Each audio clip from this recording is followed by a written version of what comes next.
googly eyes. You know you're beautiful, right? You know that? Even you are beautiful. I got bullied for wearing glasses. Share if you're against bullying. We put it out there, just took off.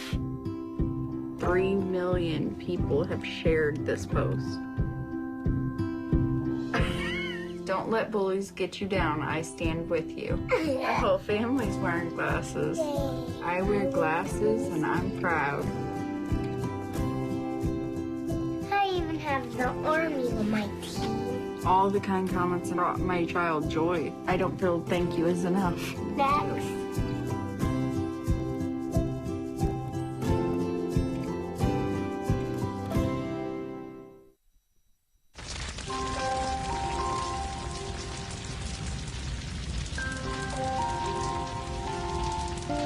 A single ember that escapes from a wildfire can travel more than a mile. That single ember can ignite and destroy your home or even your community. You can't control where that ember will land, only what happens when it does. Get Fire Adapted now at fireadapted.org.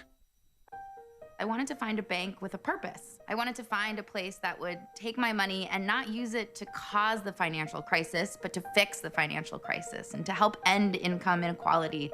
The people that we employ are usually clients right off the streets. They don't have an account, but Amalgamated is willing to get that started for them. Their reputation of supporting the working man, I think, speaks for itself. This is a bank that cares for their customers, and I appreciate that. We were able to access a construction loan through the bank's programs, and that loan has helped us house 28 families in the community. Amalgamated is a bank that was started for and about working people. Many of our customers have a deep commitment to advocating for social and economic justice. We share that commitment, and we're not afraid to stand up and say that we need to change some of the way that the country does business.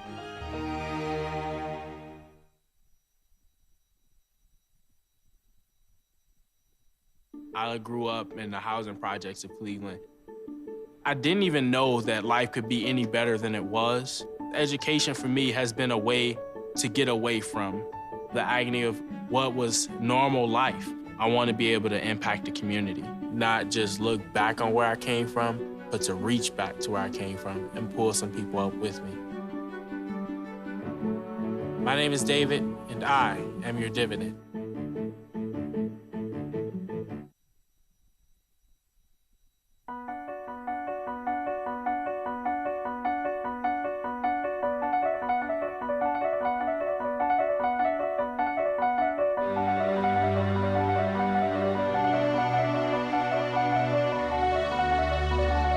The most important issue on this planet right now is to protect and conserve biodiversity in the world's oceans. And I don't think people realize just how intimate our connection is with the oceans themselves. Not only do they provide the very foundation of life and control our weather, but life just simply could not exist without a healthy ocean. The real problem, though, is apathy. It's all out of sight, it's all out of mind, and people don't even think about it. But it doesn't matter whether you live in Peoria or on the coast. The fact is, whatever happens in the ocean affects all life forms on the planet Earth. If the oceans die, then civilization collapses. We all die. We cannot live on this planet without the oceans. This is, in fact, not the planet Earth. It's the planet ocean, but because we're a land-dwelling species, we refer to it as Earth. But it is the planet ocean, and the oceans are the heart and the foundation of all life on the planet.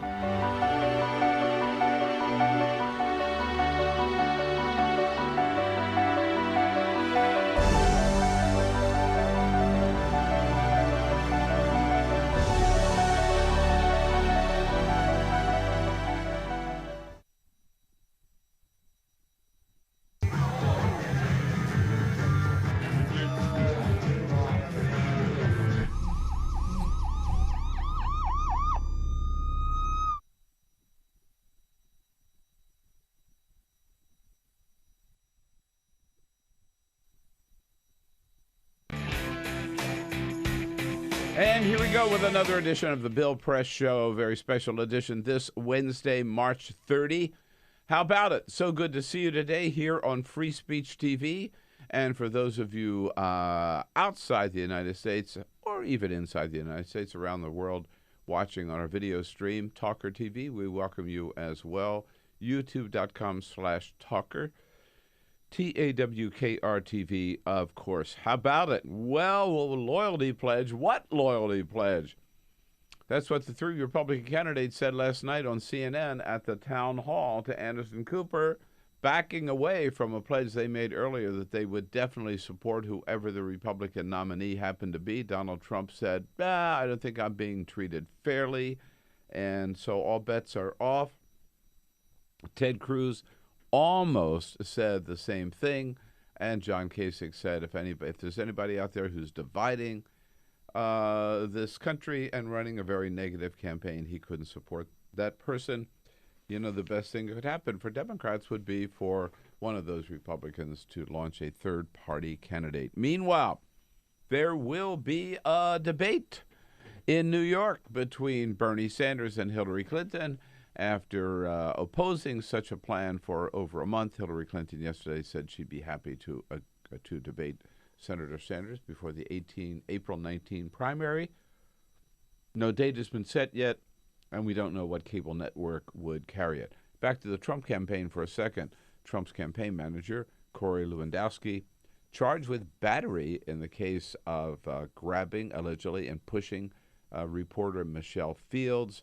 But Trump backs up Corey all the way, says she was wrong, Corey was right, and he's thinking he might even launch a lawsuit against this reporter. Boy, Trump really does hate women, doesn't he? Give us a call to talk about any of the above at 866-55-PRESS. Good to have you on board today. This is the Bill Press Show.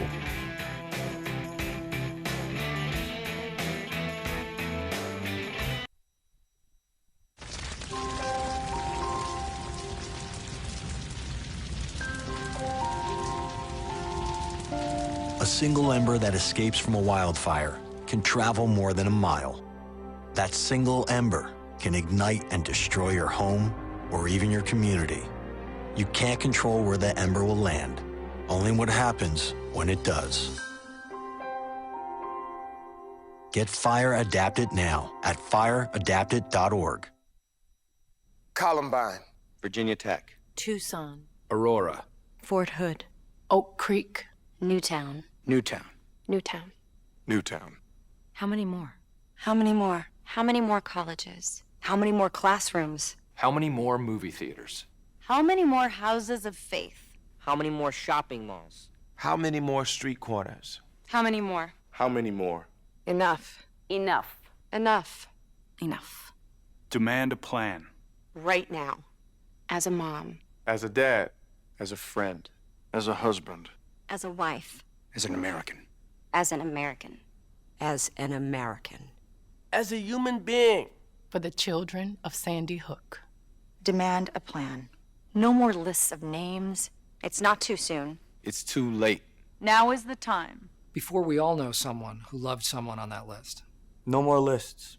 No more. Who they might have been. No more. If we had just done something yesterday. It's time. We can do better than this. We can do better than this. It's time. It's time. It's time for our leaders to act. Demand a plan. Right now. Right now. You! Demand it! Enough. Enough. Enough. Enough.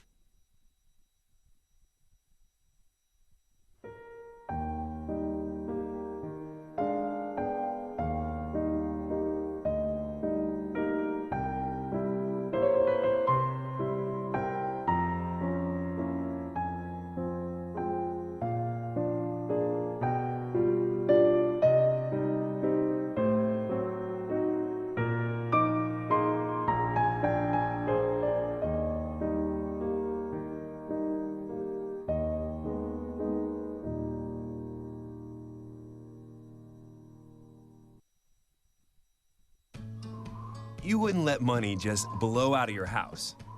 So when your AC or heater is on, make sure the doors, windows, and fireplace flue are shut tight. If you're headed out, turn down the AC or lower the heat by 10 degrees. And always keep your water heater set at 120. A little bit of common sense goes a long way. Get more great tips at energysaver.gov. So, I'm kind of new here, but I've noticed a trend. My human does this funny thing where she goes around and gets all my toys, and then she hides them in that basket by the door. But it's always the same basket, and it's always in the same place. And then she acts so surprised when I find them, but, she's putting them in the same basket. Again. It's like, hello, that's where you put it last time. You were the worst at hide and go seek.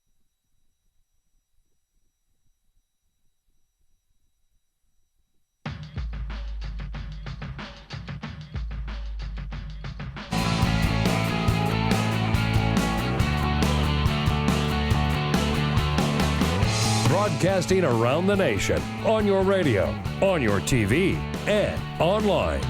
This is The Bill Press Show. There will be a Democratic debate in New York State before the New York primary, April 19.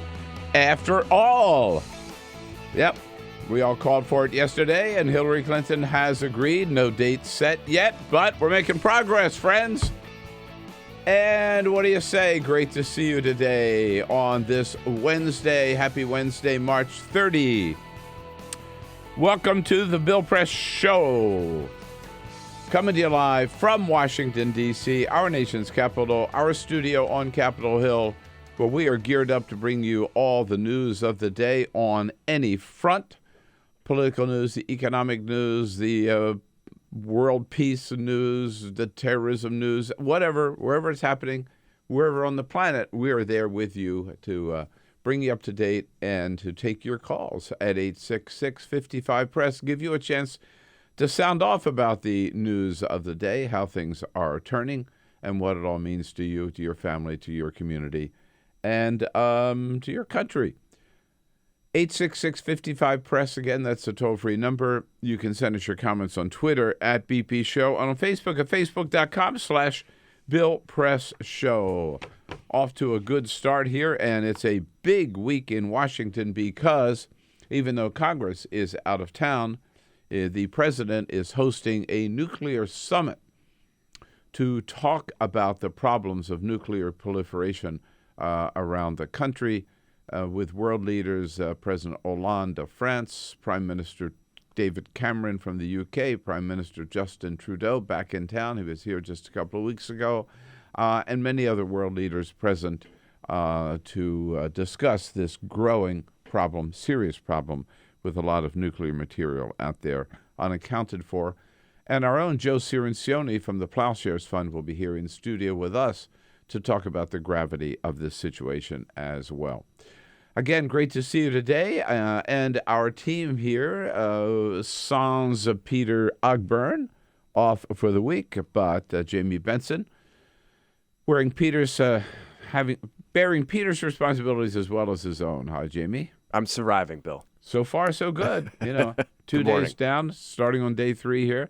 Ray Rogers is here, of course, to take your calls. She is the pleasant voice you will talk to when you call at 866-55-PRESS. And Cyprian Bolding on the job, as always, as our videographer. Joe Biden, Vice President Joe Biden, of course, has this great new task given him by President Obama to do whatever he can to advance the cause of cancer research and finding a cure for cancer before the end of President Obama's term. It won't end by then, of course, but to make as much progress as we can. The vice president met yesterday with former Mayor Michael Bloomberg of New York. This is also a big cause for him. They talked about how they might cooperate in this cancer research effort.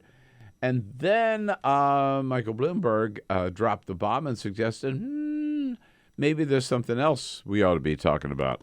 We actually talked about doing a joint ticket, but we couldn't agree on whether it was reverse or straight alphabetical order.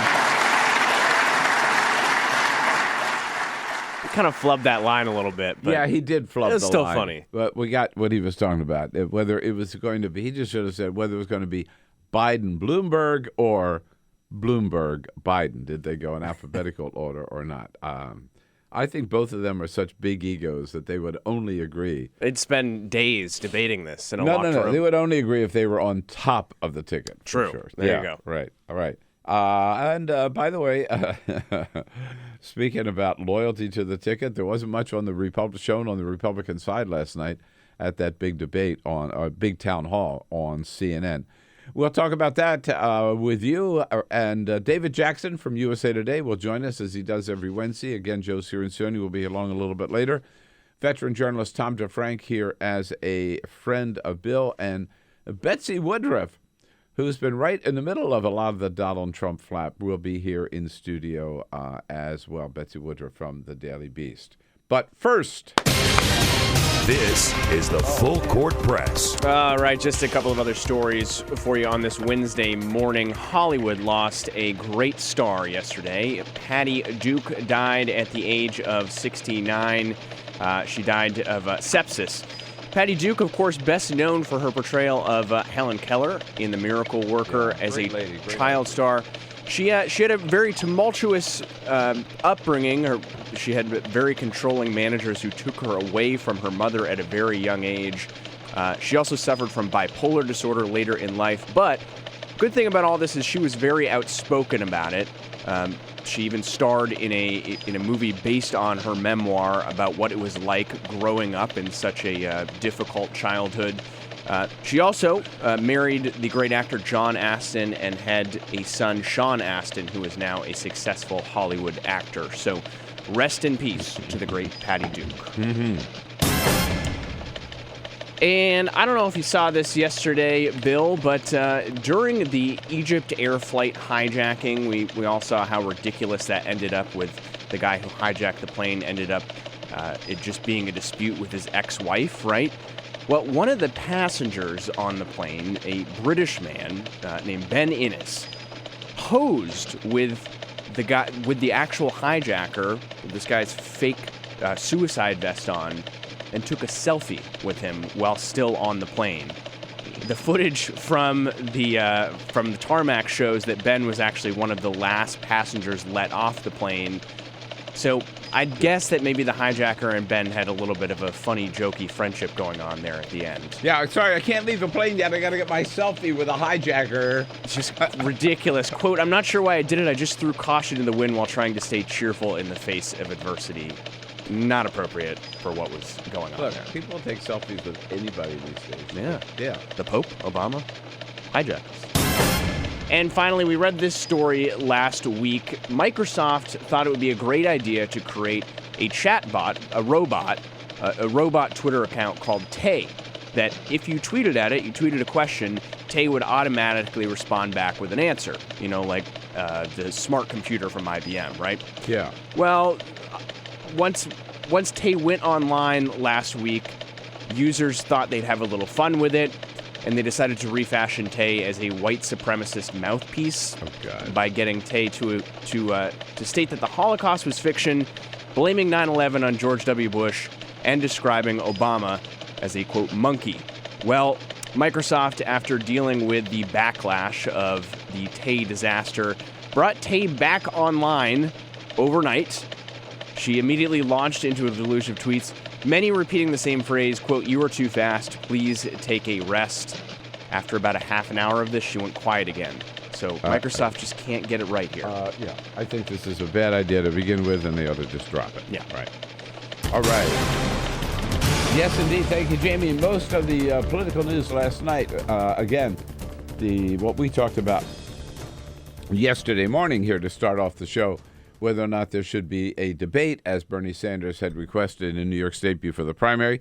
It looks like that's going to soon be resolved. Hillary Clinton said yesterday she'd be happy, despite what her staff was saying about Bernie had to change his tone if he really wanted a debate.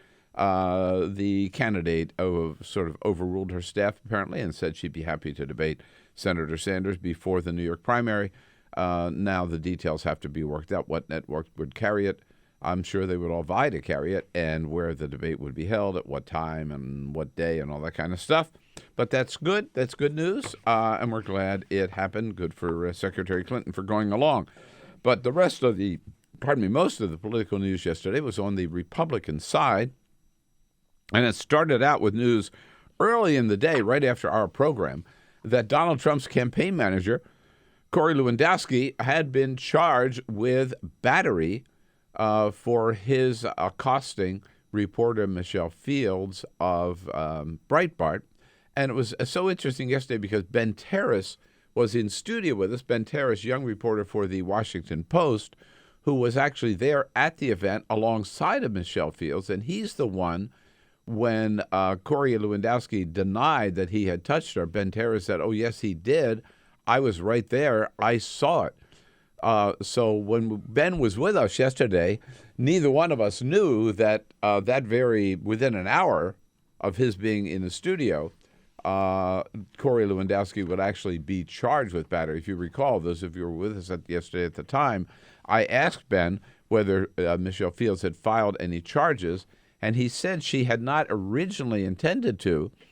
But then the Trump campaign came out and called her a liar and was accusing her of actually accosting Corey Lewandowski. That's when she went to the police. The police looked at the video. They charged Corey, again, with battery. Donald Trump yesterday, however, said that's just totally not correct. You look at that tape, he was very, very seriously maligned, and I think it's very unfair. Yeah, he was maligned, Donald Trump says, turning it against Michelle Fields. How could they you look at that tape? I've looked at the tape. It looks pretty clear to me. How could you possibly charge anybody? She's grabbing me. He walks in to stop it. She walked through Secret Service. She had a pen in her hand, which could have been a knife. It could have been just a pen, which is very dangerous. She should not have been doing that. I got news for Donald Trump. Reporters carry around pens, okay? They have pens and they have notebooks, right? They also have cell phones. I mean, come on, Donald Trump making her out as dangerous. This is just totally, totally ridiculous. Again, it's just, it's so indicative of the entire Trump campaign, particularly when it comes to women. The fact is, as Ben Terris, again, who was right alongside of her in the scrum, told us yesterday, she was asking a question. He thought, or he remembered correctly, about abortion. Trump didn't like the question. Corey Lewandowski obviously didn't like the question. So he grabs her and shoves her out of the way. She's got the bruises on her arm to show for it. And what Trump ought to do, which, by the way, Ted Cruz and John Kasich both said they would do, is fire the guy. No place for physical violence in the campaign. But the bigger news among the Republicans came last night during the town hall when Anderson Cooper, moderator, asked each of them in turn whether or not, kind of basic question, right, whether or not they would support the nominee of their party if it happened not to be them. Now, remember,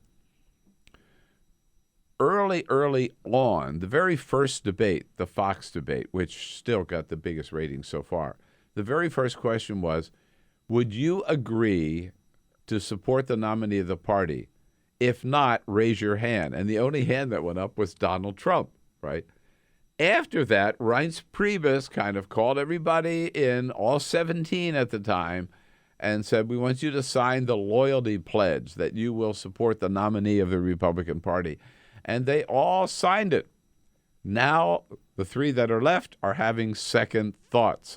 Not one of them said flat out last night that he would support the nominee of the party. Not one of them. Ted Cruz came close to the line, and he didn't fully go over the line, but pretty close. Here's Ted Cruz. I'm not in the habit of supporting someone who attacks my wife and attacks my family. I think that is going beyond the line.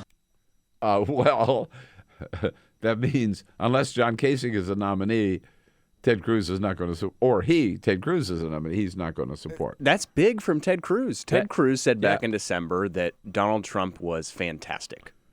Ted Cruz is the one we remember early on when other Republicans started lining up against, like Rand Paul and some of the others, and Jeb Bush were taking on Donald Trump. Ted Cruz was defending him. Now he is Donald Trump's arch enemy.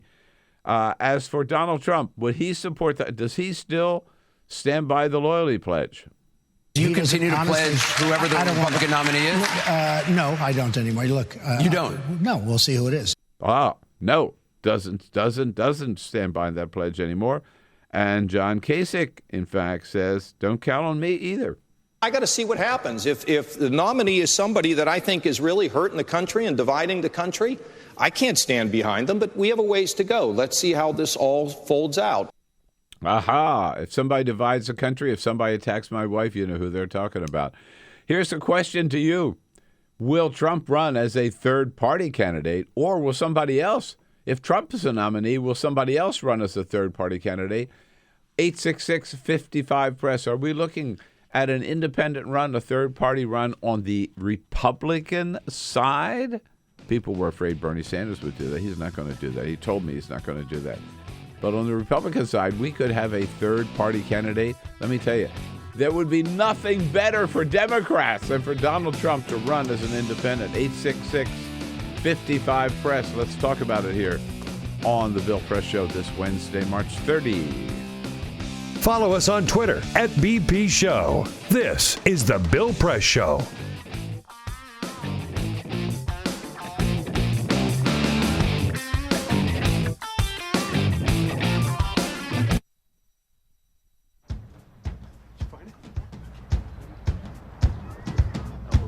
You taught him how to hit a baseball. Just like that. Say hi. How to hit a receiver.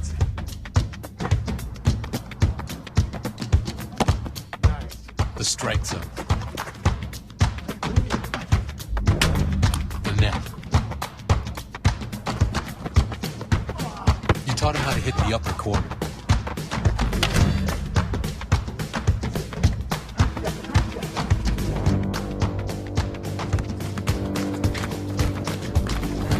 You even taught him how to hit the open man.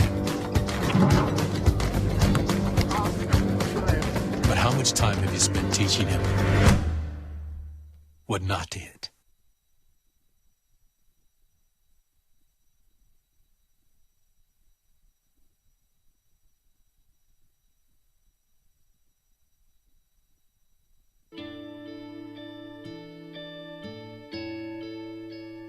Calls me googly eyes. You know you're beautiful, right? You know that? Even you are beautiful. I got bullied for wearing glasses. Share if you're against bullying.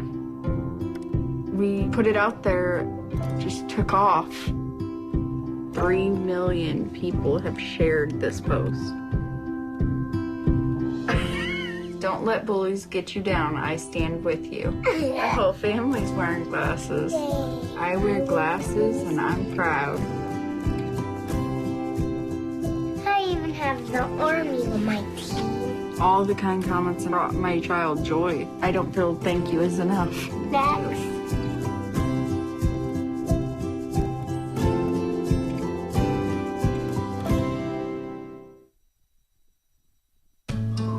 You wouldn't let money just blow out of your house.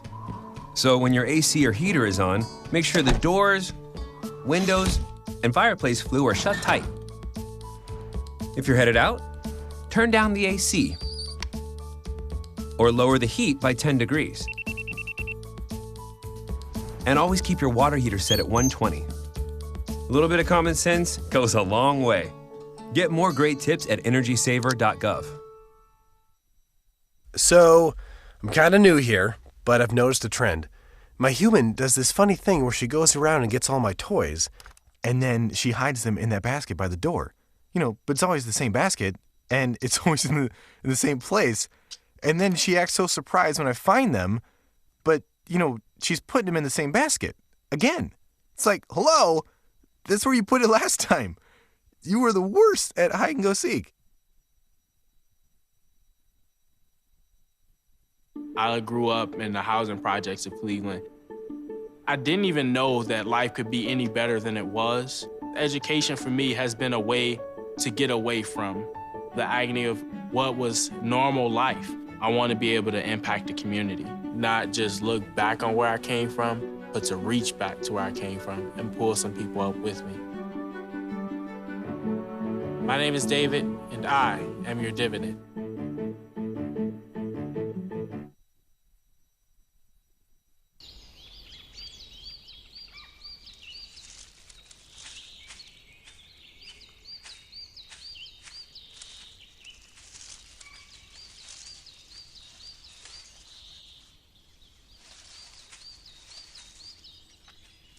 At Earth Justice, we defend the environment in the courtroom. Join our fight. When you take a seat, you take a stand. Earth Justice, because the Earth needs a good lawyer.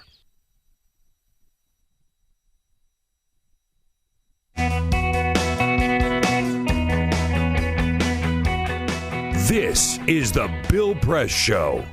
All right, 25 minutes after the hour, yes, indeed, taking a look at last night's startling statement by all three Republican candidates, each of them, in turn, declining to pledge that they would support the nominee no matter who it is, and Ted Cruz and John Kasich making it pretty clear they could not support Donald Trump. Ted Cruz says it's because Donald Trump has attacked his wife, and John Kasich because Donald Trump is a divisive character who is dividing Americans and not uniting Americans. You also might wonder how they could agree to support a nominee who has, if not already, will alienate 75 to 80% of American women, who would probably result in Republicans losing the Senate and maybe even the House.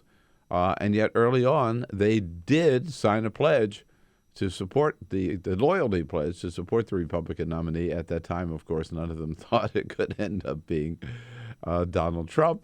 And Trump, for his part, is saying he doesn't believe in the loyalty oath anymore, particularly because if they rip the nomination away from him, steal it from him at an open convention, he's not going to go along with it. Ricky is calling from down in Douglasville, Georgia. Hey, Ricky, what do you say? Hey, Bill, how you doing? All right, what's up? I was telling Ray, I think, the people have spoken whether you like him or not.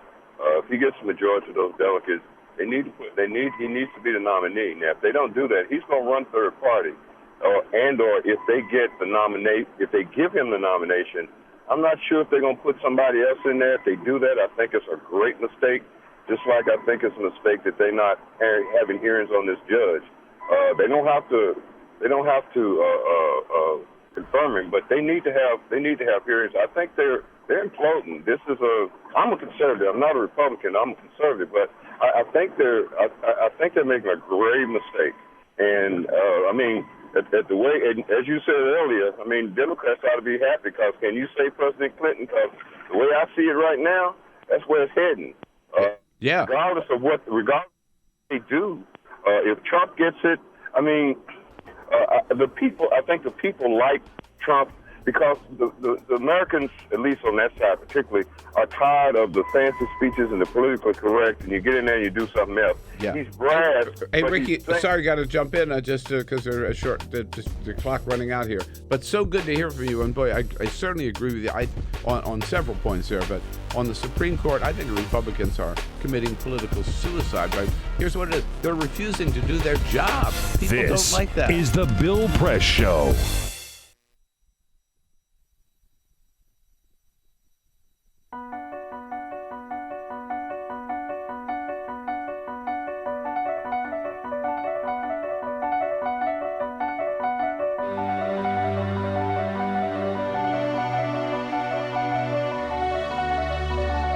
The most important issue on this planet right now is to protect and conserve biodiversity in the world's oceans. And I don't think people realize just how intimate our connection is with the oceans themselves. Not only do they provide the very foundation of life and control our weather, but life just simply could not exist without a healthy ocean. The real problem, though, is apathy. It's all out of sight. It's all out of mind, and people don't even think about it. But it doesn't matter whether you live in Peoria or on the coast. The fact is, whatever happens in the ocean affects all life forms on the planet Earth. If the oceans die, then civilization collapses. We all die. We cannot live on this planet without the oceans. This is, in fact, not the planet Earth. It's the planet ocean, but because we're a land-dwelling species, we refer to it as Earth. But it is the planet ocean, and the oceans are the heart and the foundation of all life on the planet.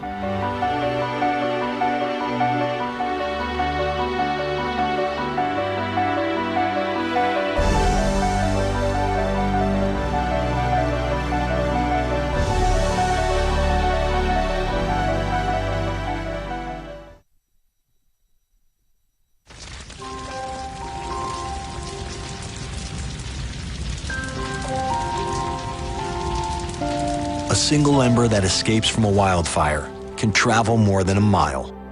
That single ember can ignite and destroy your home or even your community. You can't control where the ember will land, only what happens when it does. Get Fire Adapted now at fireadapted.org. Columbine, Virginia Tech, Tucson, Aurora, Fort Hood, Oak Creek, Newtown. Newtown, Newtown. Newtown. How many more? How many more? How many more colleges? How many more classrooms? How many more movie theaters?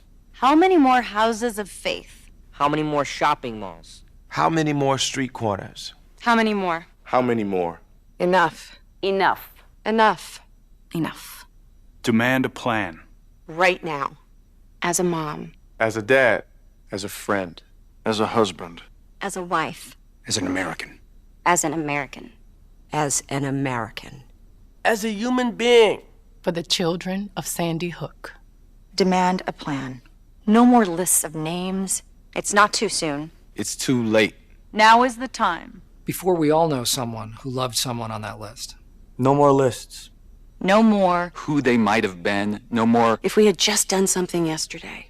It's time. We can do better than this. We can do better than this. It's time. It's time. It's time for our leaders to act. Demand a plan. Right now. Right now. You! Demand it! Enough. Enough. Enough. Enough.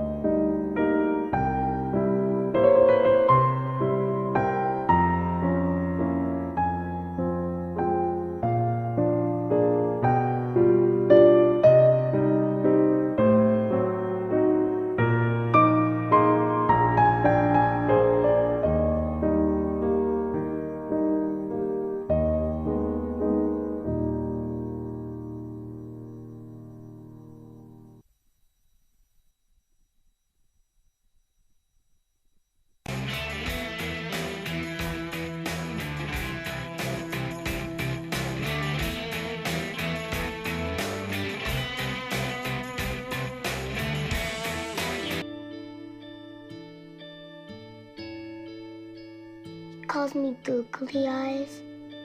You know you're beautiful, right?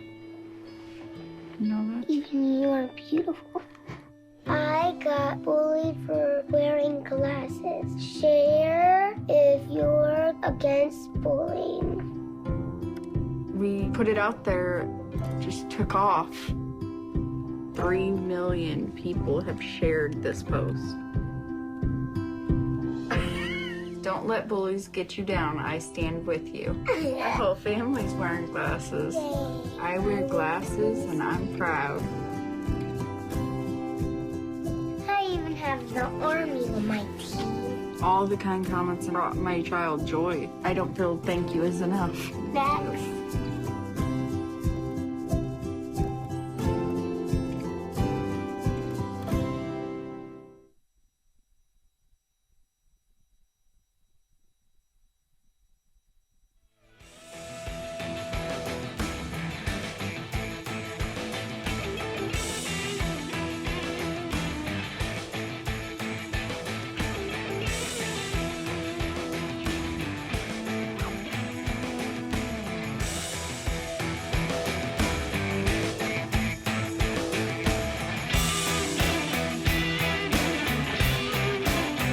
The hour this Wednesday, middle of the week here, March 30.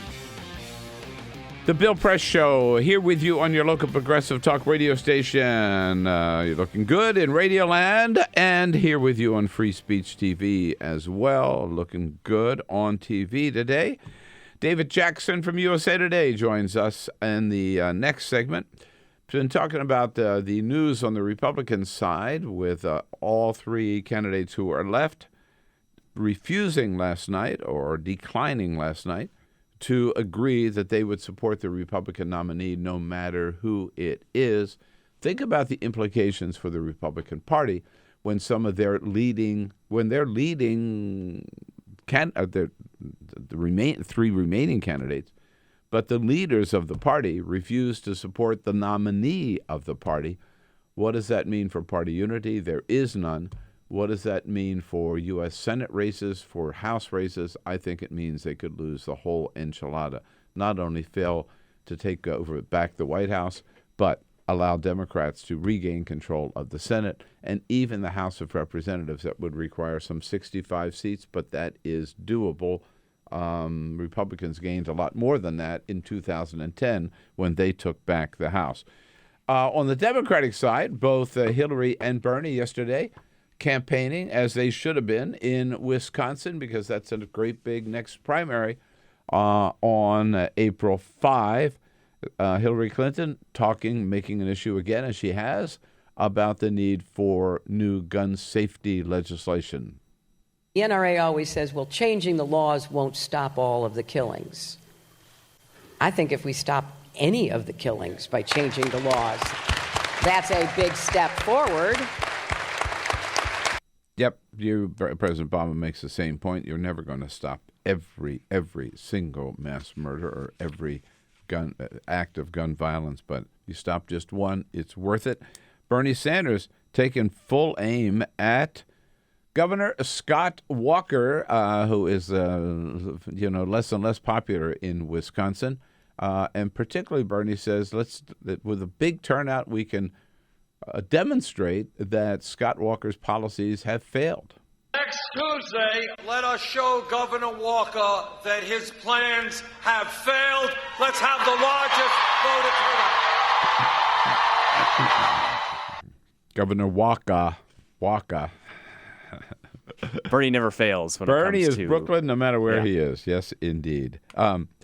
So that also raises the question in terms of voter turnout. You get a big voter turnout with an open primary like that. Well, it's a closed primary in Wisconsin, but a primary state. Bernie usually does well in those situations, and Bernie did well last Saturday, as we talked about on Monday, picking up some 65, 70 net delegates and reducing Hillary's lead down to she's about 225 ahead now. She was 304 delegates ahead going into last Saturday. But the key question is, people are always talking about the big, huge lead that Hillary has among delegates because the media always includes super delegates. And no doubt about it, when you add super delegates. All right, here's the latest count. This is from Associated Press, with Hillary with a total of 1,712 delegates, and Bernie with a total of 1,104. But that includes, for these super delegates, 469 for Hillary, 29 for Bernie. Without the super delegates, Hillary Clinton has 1,243, and Bernie has 975. In fact, I think, I'm afraid that number even now is a little old. The latest numbers I've seen, Bernie has actually over 1,000. Let's double check that, Jamie. But at any rate, the point I wanted to make is the superdelegates throw everything off. And I think it's time that Democrats stand up and say, this whole idea of superdelegates is wrong.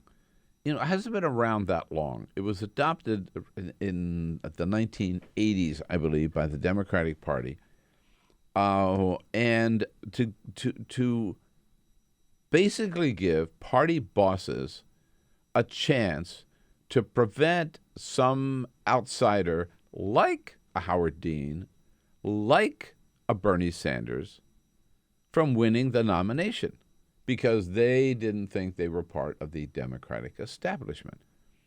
And so the number changes depending on how many Democratic governors there are, how many Democratic big city mayors there are, how many Democratic members of the Senate and the House.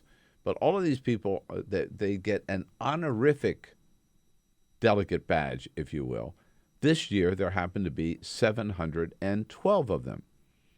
Now, if you are run as a delegate in a state primary or a state caucus, you run as a Bernie Sanders person. I've done this before.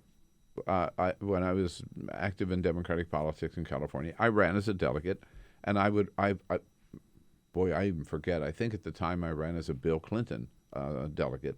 At any rate, I was pledged then if I was elected, I was pledged to vote for that person at the convention, at least for the first ballot. So you come in as a Bernie Sanders person or a Hillary Clinton person, or in the past you might have come in as a Jesse Jackson person, or a Walter Mondale person, whatever. But you're bound if you're elected in the state primary or the state caucus. The superdelegates, as we know, are not bound by that at all. The superdelegates can vote for whomever they want. So these 469 superdelegates agreed that they were going to vote for Hillary Clinton before votes had been cast in their state at all.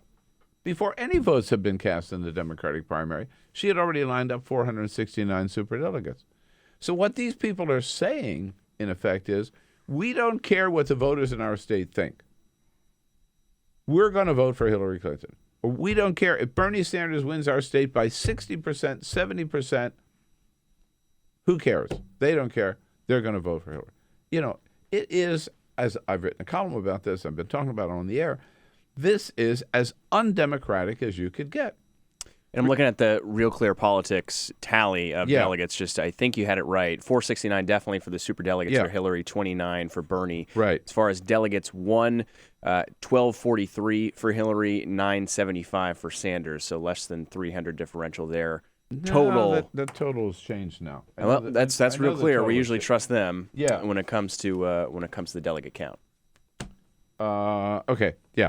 We'll go, but the super delegates is what we're talking about, and that. Thanks, Jamie, and that is the number. The question is, it's too late to change it this year, most likely. But remember, if super delegates can also change, and I think what's important, and I know MoveOn.org is working on this, and the Bernie Sanders campaign is working on this too, is just put out the word to super delegates, that super delegates would agree, no matter what their inclination is, that they would support the candidate who wins their state primary or their state caucus.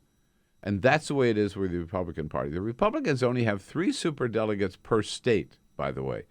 And those 3 superdelegates, so they don't have to run, if you will, they get a free ticket to their convention, and they get a free pass, and they get the right to vote at the convention without having to work for it because of their titles. Only 3 of them per state, but they are bound to support the candidate that wins the primary in their state. That is really the only fair way to do it.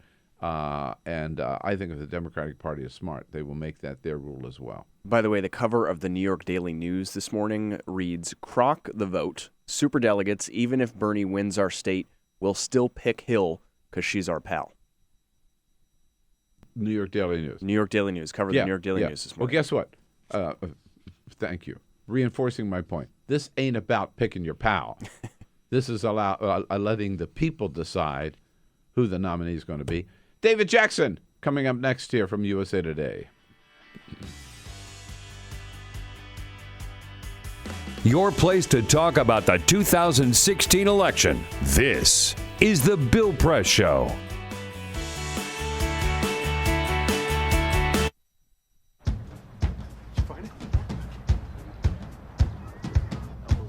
You taught him how to hit a baseball. Just like that. Say hi! How to hit a receiver.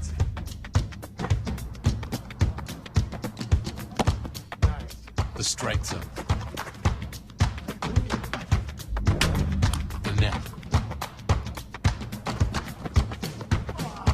taught him how to hit the upper corner.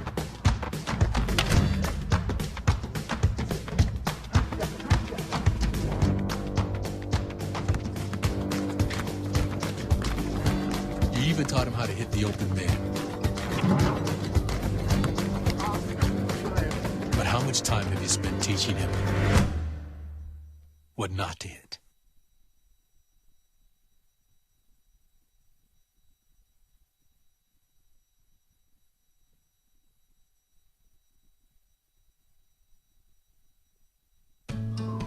You wouldn't let money just blow out of your house. So when your AC or heater is on, make sure the doors, windows, and fireplace flue are shut tight. If you're headed out, turn down the AC or lower the heat by 10 degrees. And always keep your water heater set at 120. A little bit of common sense goes a long way. Get more great tips at energysaver.gov. So, I'm kind of new here, but I've noticed a trend. My human does this funny thing where she goes around and gets all my toys, and then she hides them in that basket by the door. But it's always the same basket, and it's always in the same place. And then she acts so surprised when I find them, but, she's putting them in the same basket. Again. It's like, hello, that's where you put it last time. You were the worst at hide and go seek. I grew up in the housing projects of Cleveland. I didn't even know that life could be any better than it was. Education for me has been a way to get away from the agony of what was normal life. I want to be able to impact the community, not just look back on where I came from, but to reach back to where I came from and pull some people up with me. My name is David, and I am your dividend.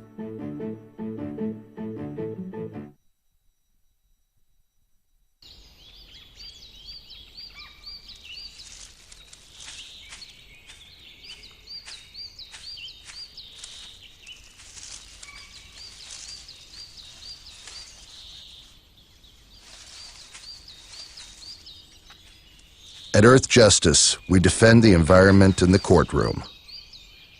Join our fight. When you take a seat, you take a stand. Earth Justice, because the Earth needs a good lawyer.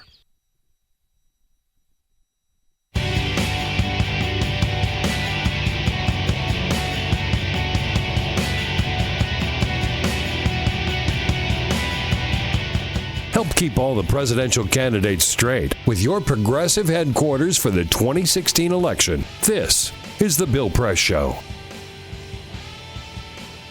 Here we go at 13 minutes now before the top, 12 minutes now before the top of the hour. Big doings in Washington this week with world leaders convening to discuss the problems and the threat of nuclear proliferation. Including President of France, Prime Minister of the UK and Canada, Justin Trudeau, back in town. And that also brings back in town our friend David Jackson from USA Today, back on White House duty this week until he goes back on the campaign trail.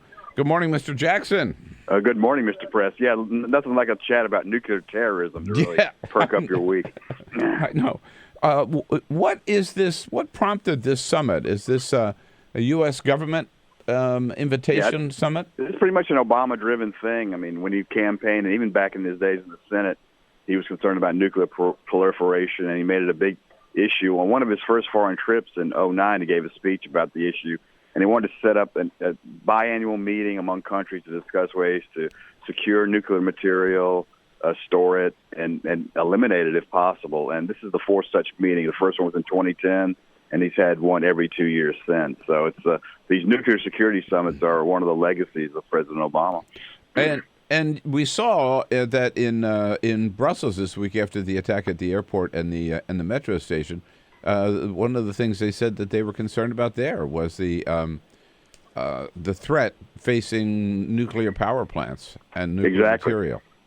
Yes, and some of the suspects, and there's some evidence that a nuclear scientist in Brussels was being trailed, and some evidence that there were plans on doing something to nuclear plants in Brussels. So that really got people's attention, and that's going to be the primary topic, I think, this week of this meeting, given the fallout from Brussels, and that is the specter of nuclear or radiological terrorism. Just the idea that terrorists could get some of these nuclear-type materials and at least do some kind of dirty bomb. That's a very big concern for these delegates. Right. Now, David, the Republican primary didn't exactly go nuclear yesterday, but almost, Pretty much, right? pretty much, yeah, with neither Trump nor Ted Cruz nor John Kasich would flat out say they would support the nominee of the party. That's exactly right. I've been expecting that pledge to fall for some time, and last night it did, right around 9 o'clock. Because it's hard to imagine that Cruz or Trump could support each other, could support the other one in any circumstances. So it's hard to see Jeb Bush supporting Trump if he gets the nomination, or even Marco Rubio. So I kind of had a feeling that pledge was going to go away. Trump has referenced it in recent weeks and kind of made it official last night that he wouldn't support the nominee of the party if it wasn't him. And Cruz has stepped up to the line, but it's just a matter of time before he walks away from the pledge too. And Kasich seemed to walk away from it as well. Yeah, well, and it wasn't that long ago that we were all talking about the fact that Ted Cruz was being so nice to Donald Trump, right? Everybody else was attacking him, and Ted Cruz wasn't, right? Because the idea was that when Donald Trump falls, Ted Cruz will want to round up his supporters. Right. Didn't or work at the very out that least, way. There was talking about a Trump-Cruz alliance at one point. Do you remember that late in the year that maybe Cruz would be Trump's running mate? But what Cruz doesn't understand, what Bush and a lot of others haven't understand, once you get close to Trump, he's going to attack you, and that's exactly what happened. And Cruz has felt the biggest brunt of Trump attacks, and of course now we got the National Enquirer after Cruz and all that stuff. So it's just really turned quite nasty, and that's just what happens. And when you challenge Donald Trump, you find yourself the subject of attack. So it's kind of hard to support people under those circumstances. Yeah, and that's what Michelle Fields discovered yesterday as well. And you've written about that, where when the campaign manager was charged with battery, then Trump accuses her of having a weapon in her hand. Exactly. Yes, a pen. So I guess we'll all be searched for pens next time we get a Trump rally. That was just kind of amazing. I mean, it's all on.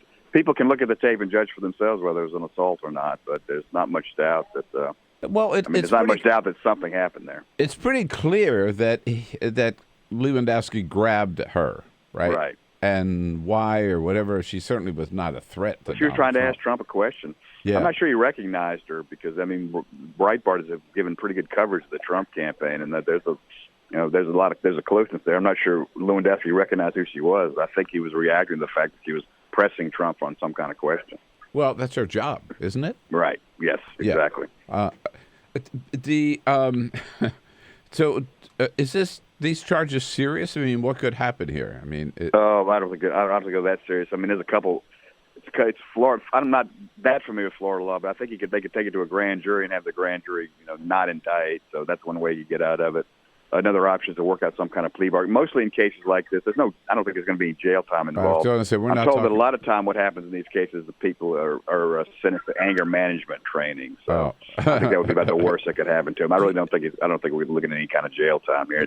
I still can't help but think this is going to be settled eventually, even though Trump said he told Lewandowski not to settle it. I can't help but think that there's going to be some kind of meeting of the minds on this eventually. Do you get the sense that the Trump is kind of running out of steam, or do you think he's still on a roll? I think he's kind of stagnant right now. I mean, I hesitate to predict what might happen, but it does. Well, let's see what happens in Wisconsin. I really think this is going to be a pivotal primary. I think Cruz actually has a chance to win Wisconsin, and that would be quite a blow to Trump. And I can tell you, among the party elites and among office holders and people who really follow this closely, Trump is definitely losing steam. Yeah, that's one of the reasons. That's one of the reasons you're seeing this pledge fall by the wayside. I just don't see there's any way how a number of Republican lawmakers can support Trump if he's the nominee. And obviously, Trump is not going to support the nominee if it's not him. So, you asked the question. I do think Trump is losing steam among the cognoscenti, if you will, among the Republican elite. Right. Whether that's true among the voters or not, we'll just have to see. May finally be running out of gas. All right, David, we'll see you. We got a briefing today at 12:45 down at the White House, all right? I'll see you there, sir. Good to have you back on the beat. All right. Right. Thanks, Great. David. Thank you, David Bill. Jackson, USA Today, usatoday.com. On your radio, on TV, and online. This is The Bill Press Show.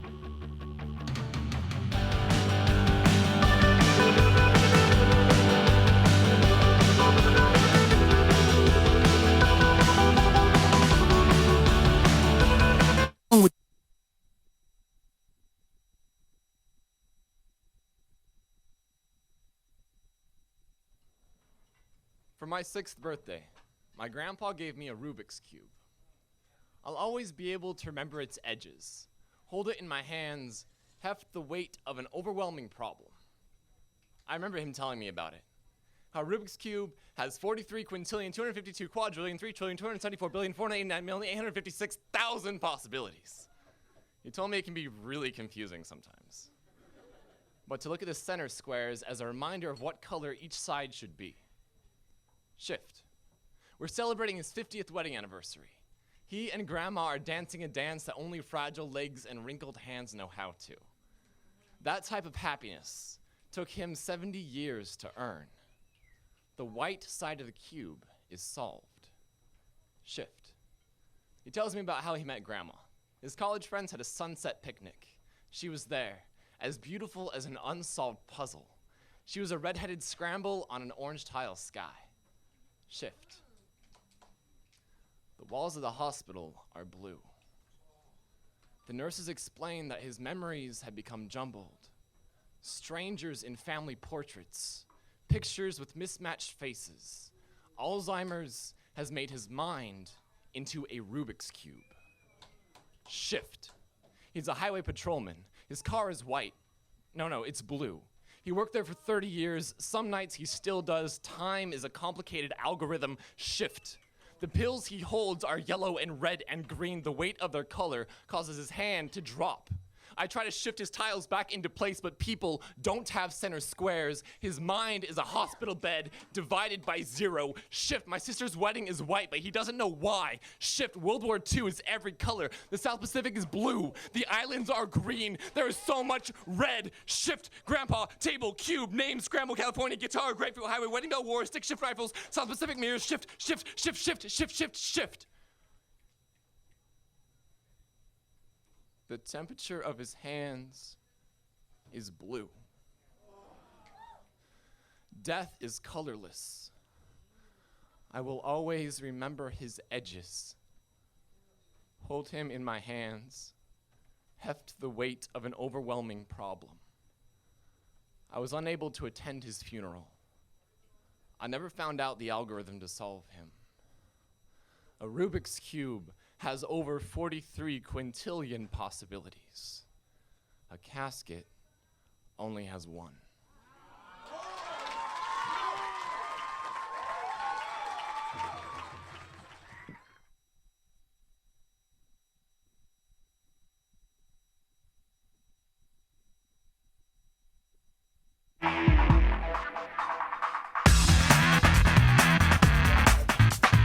This is the Bill Press Show.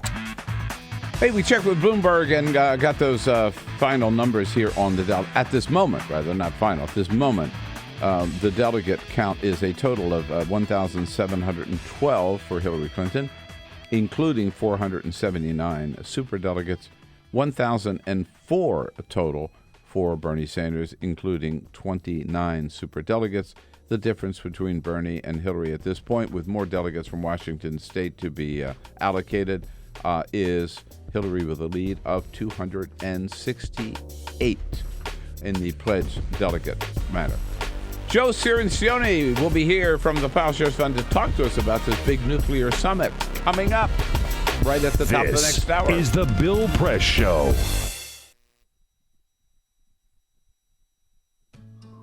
You wouldn't let money just blow out of your house. So when your AC or heater is on, make sure the doors, windows, and fireplace flue are shut tight.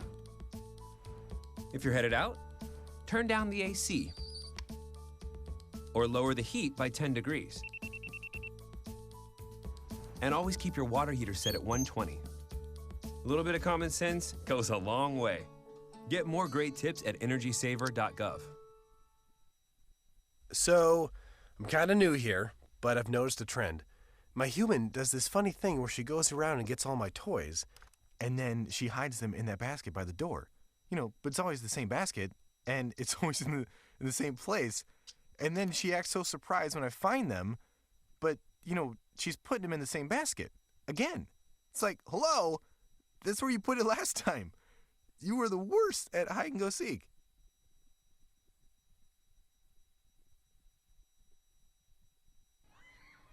All right, guys, I want to take the last part of the day to change our focus and talk a little bit about water.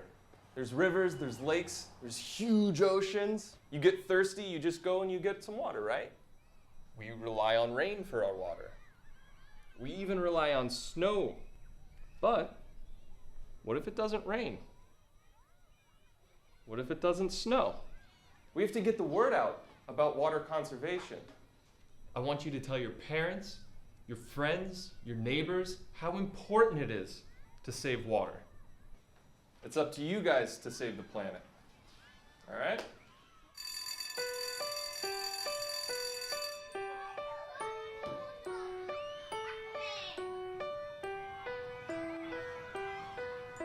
What if it doesn't rain?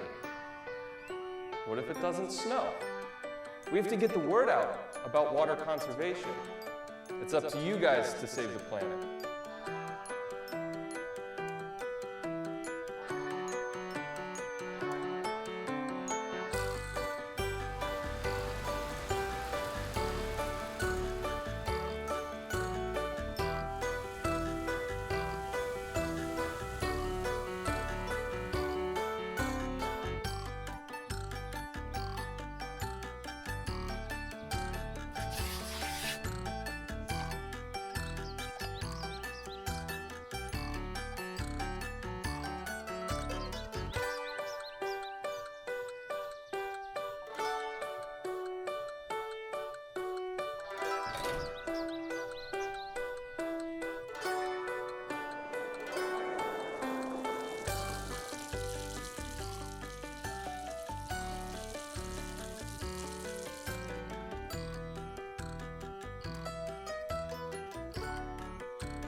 Hi, I'm Mark LaFleur, and I produced the short film you just watched called Aquaforce. California is experiencing one of the worst droughts it's ever had, and now, more than ever, it's important for everyone to do their part to help conserve water.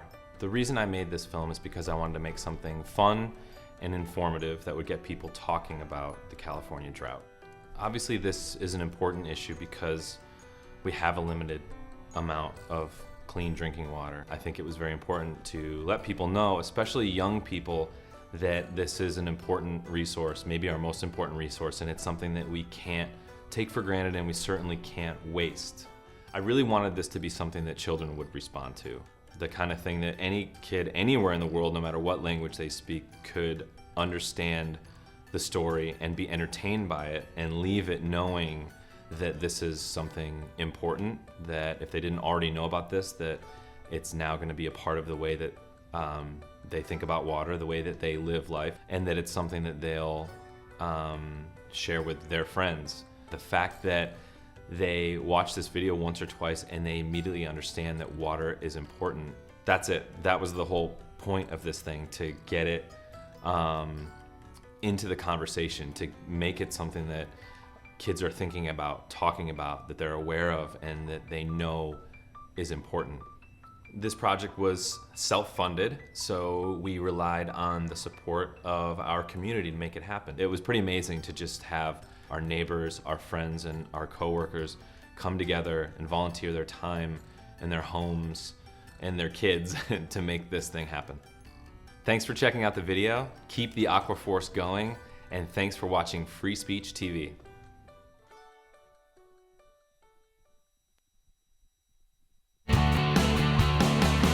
Broadcasting around the nation, on your radio, on your TV, and online. This is the Bill Press Show. And there will be a debate in New York State before the New York primary on April 29. After all, Secretary Clinton agreeing yesterday. We just need to find out now what day, what time, what network's going to carry it. Hello, everybody. What do you say? Good to see you on this Wednesday, March 30. The Bill Press Show booming out to you live all across this great land of ours. How about it?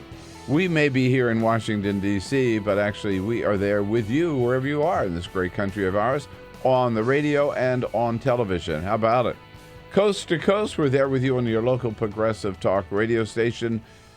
Got news yesterday that progressive radio may be coming back to Seattle. Wouldn't that be great news? What a great town. Love Seattle, and it was so much fun to be on the air there. And anyhow, we're working with local people in Seattle. Hope that happens. Wherever you are, again on the radio, we're there with you, and also on Free Speech TV, on Direct TV, and it's good to see you in Radio Land and on TV Land today. We are here in Washington, D.C. with our good friend Joe Cirincione from the Plowshares Fund. This is a big week, Joe, with the nuclear summit in town. Lots going on, Bill. I mean, world leaders coming with President of France, Prime Minister of the UK, Prime Minister of Canada. President of China. President of China, This is a big deal. Yeah. Meeting at the convention center. And this is part of President Obama's legacy. This is kind of his thing, isn't it? Yeah, 7 years ago in April, he went to Prague, gave his first foreign policy speech, and he laid out a very ambitious nuclear agenda, saying he wanted to seek the peace and security of a world without nuclear weapons. And one part of that was this initiative he announced then to unite the countries of the world to secure nuclear materials from terrorists, make sure terrorists couldn't get materials they could use in a deadly attack. All right, and that came up again last week when we were talking about Belgium. So we'll get into that very much here. It's good to see you, Joe. Thanks for coming in. And work on that Seattle thing, will you? I'm going to be there April 25th. Right, we could launch maybe April 25. That's cool, yeah. Peter Ogburn, as you see, is not here today. He's got the week off with his family for Easter break, but Jamie Benson doing a great job filling in and wearing several hats all over time. Good morning, Bill. Yes, indeed, with Ray Rogers. Remember, we are an interactive program, if you will. We want to hear from you, your issues and your comments on the policies and news of the day at 866-55. Ray will take your call, and then Cyprian Bolding has the cameras and the lights on and keeping us looking good on that on the television side. You know, Joe, in the foreign policy area, President Obama with a very important trip last week, including Cuba. Yes. I so regret that I wasn't there on that trip. Everybody I've talked to, and I ran into a couple of friends last night, reporters who were on the trip. It was. I have a friend who went, and he said it was absolutely amazing. It was historic and amazing. One incredible moment after another, including sitting down for a couple innings of a ball game. I know. With Raul Castro. Yeah, right. And the one person that we kept expecting to pop up didn't pop up until after President Obama left, and then Fidel Castro came out with a kind of a surly letter yesterday saying, we don't need any gifts, whatever. From the empire. From the empire. Yes. Jimmy Fallon last night said, this is what that really means. Here's some international news. Fidel Castro wrote a letter addressing President Obama's historic trip to Cuba and said that Cuba doesn't want any presents from the U.S., which, as any husband will tell you, means they definitely want presents. Don't fall for it. Don't fall for it. Oh, yeah, I don't want anything for Christmas. Oh, no, I don't want anything for my birthday. Oh, yeah, you know what? We know what that means, right? Well, as you know, the president went with a whole lot of executives there, very eager to develop commercial ties, whether it's hotel executives, Google executives had already been there weeks earlier. It's coming. The wave of U.S.-Cuban commerce is coming. Yeah, can't turn it back. Can't turn it back. Exactly. All right. So Joe Ciancione is here for the first half hour. Betsy Woodruff from the Daily Beast. She's been right in the middle of this whole Corey Lewandowski, Donald Trump flap. In fact, Donald Trump has attacked Betsy for some of the things that she's written. So she's going to be in studio with us at the half hour. And Tom DeFrank, veteran White House correspondent, will be here as a friend of Bill for the next hour. But first, we go to Jamie's. Is the Full Court Press. Just a couple of other stories for you on this Wednesday morning. The Golden State Warriors continued their dominance last night. They are on the quest, of course, to have the best NBA record of all time. The Chicago Bulls in the 96 NBA season have that record at 72-10. Last night, the Golden State Warriors defeated the hometown Washington Wizards in a 102-94 victory. It was actually somewhat of a close game. Steph Curry had 26 points. Now, here's what has to happen over the next 8 games. The Warriors have to win 6 of them in order to have that record all to themselves. That would be 73-9. So we'll keep watching over the next couple of days. You guys think they can do it? Yes, absolutely. Go Warriors. Yes. Why not? And yesterday, Bill, I shared news about a new dating app, right? It was not really to your liking. It had something to do with smelling T-shirts and figuring out if you like the smell of a person. This is a smell app, Joe. Real strange, Joe. You choose people based on what one of their T-shirts. After 3 days, by the way. That's been worn for 3 days and not washed. Well, I've been attracted to dates because of their perfume, but T-shirts? No. Not with body odor. Okay, I think you might like this one. Dirty underwear. I think you might like this one a little better. It's called Hi There. And it is all about uniting marijuana enthusiasts with people they might want to smoke with or maybe actually might want to date. It's a Tinder-like dating app. Here's what you do. If you like a post, if you like someone's post, you, instead of just liking it, it's adding some bud. Or you can, quote, take a hit if you want to muster up the energy to comment on something. So it's Hi There, H-I-G-H there. I get it. That's correct. We like it. Okay. It already reaches 3 million people a month. Whoa. I might have to sign up. And finally, from the fast food desk, another ridiculous, gimmicky product here, this time from Burger King. Burger King will be offering a burger with red buns. That's right. They're coloring the buns red because they're calling it the Fiery Whopper.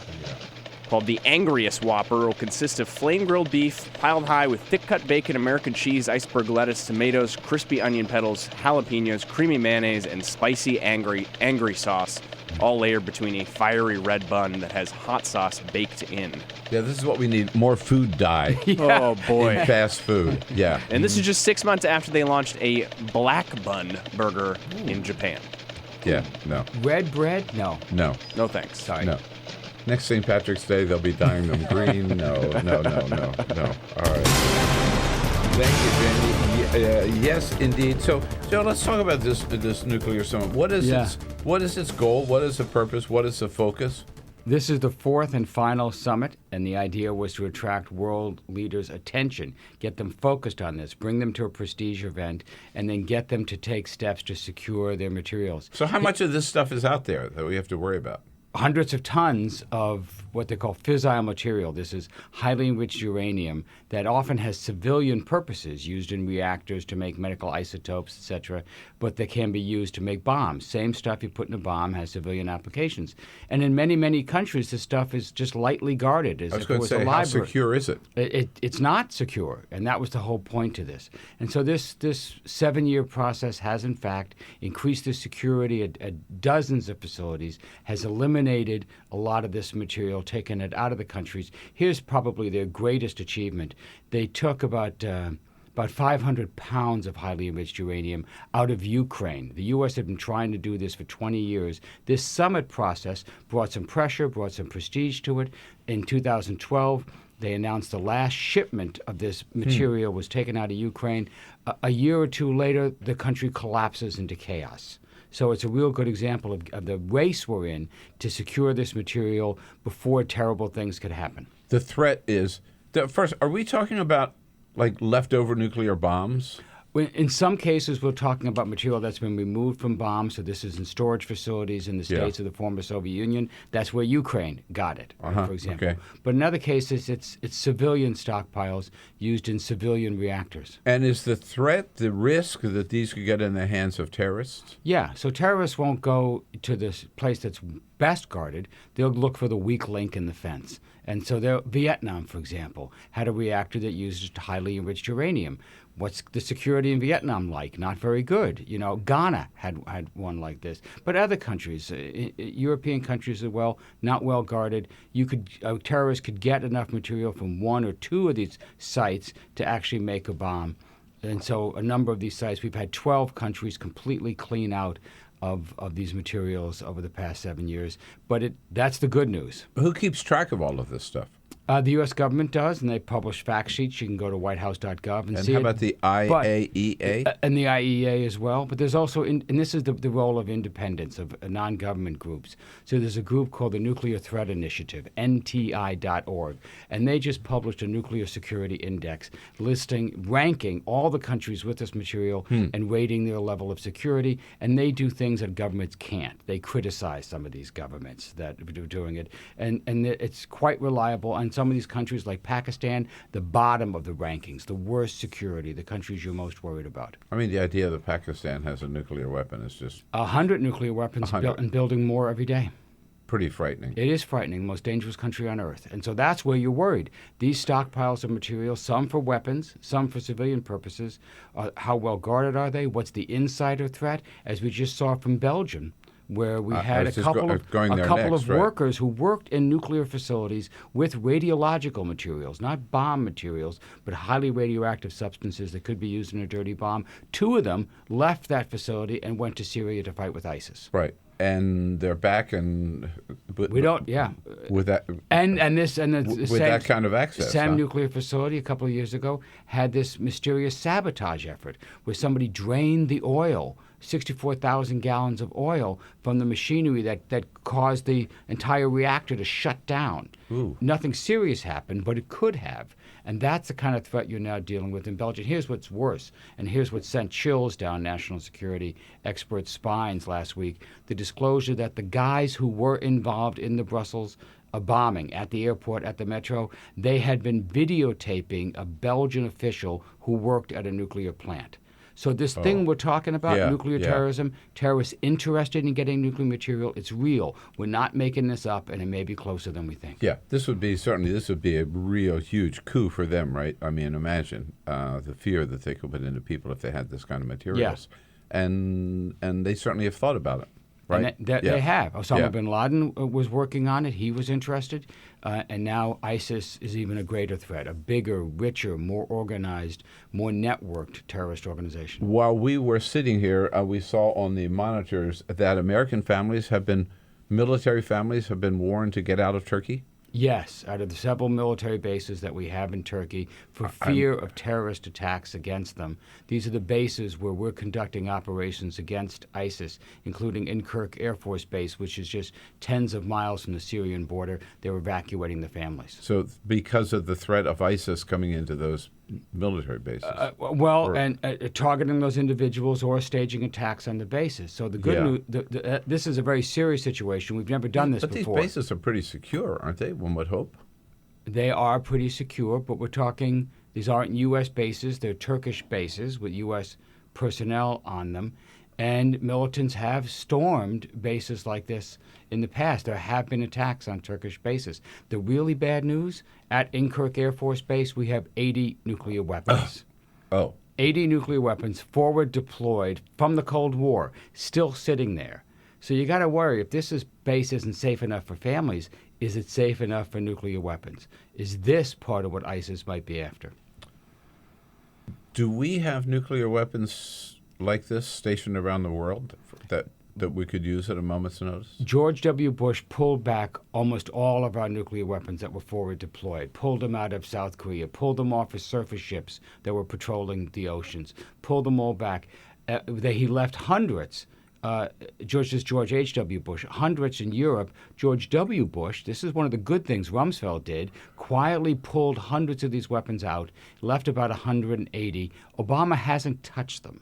And this is one of the problems with Obama's nuclear legacy. He's left these Cold War relics there, and now you're seeing that they might be more of a security liability than a security benefit. We don't need them. It's an obsolete mission. Even if we had to use one, it would take months, as it turns out, to get planes outfitted to actually use these bombs. They should be brought home.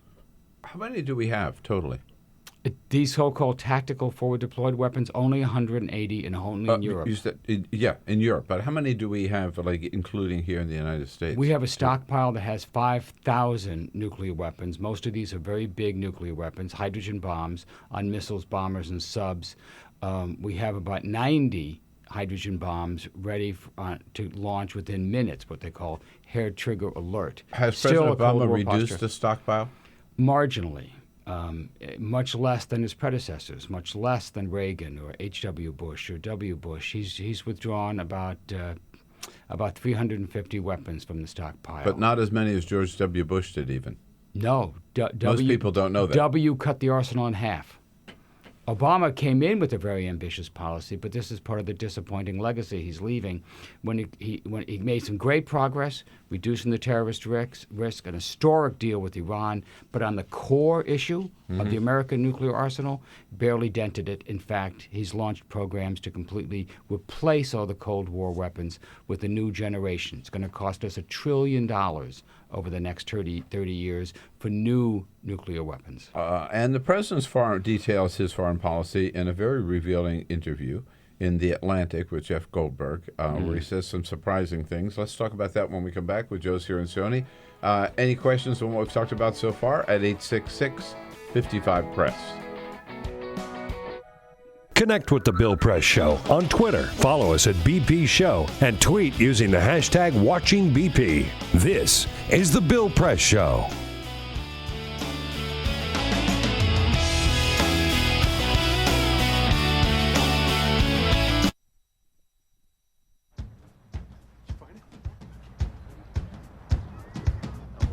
You taught him how to hit a baseball. Just like that. Say hi! How to hit a receiver.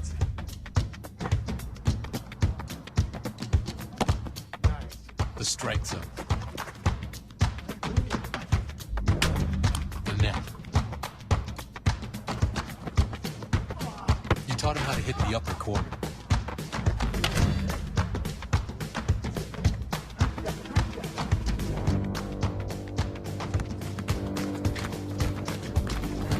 You even taught him how to hit the open man. But how much time have you spent teaching him what not to hit?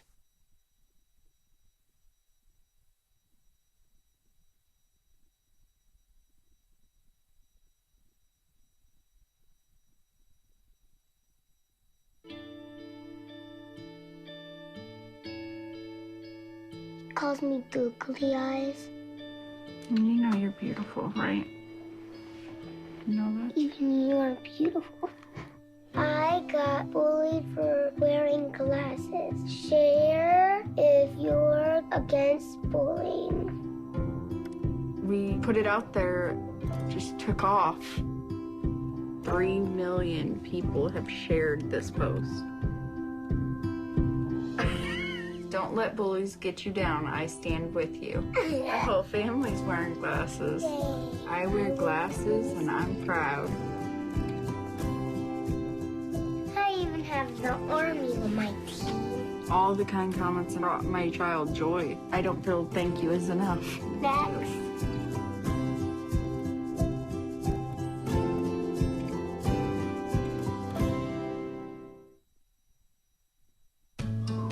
You wouldn't let money just blow out of your house.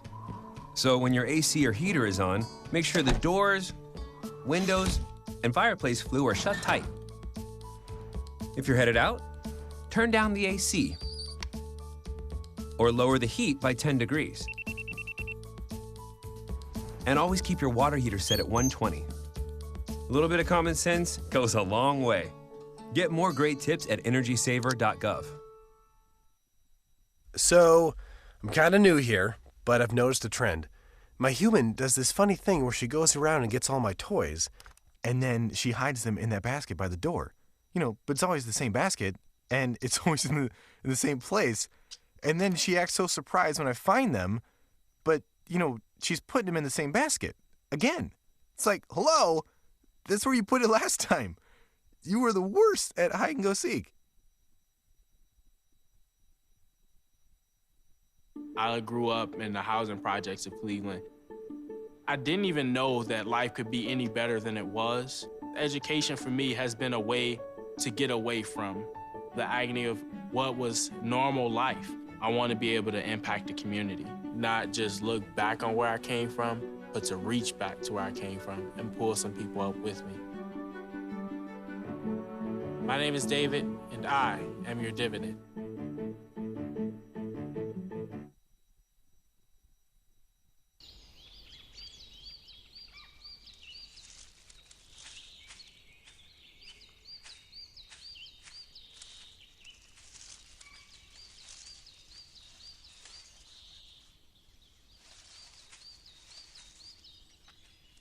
At Earth Justice, we defend the environment in the courtroom. Join our fight. When you take a seat, you take a stand. Earth Justice, because the Earth needs a good lawyer.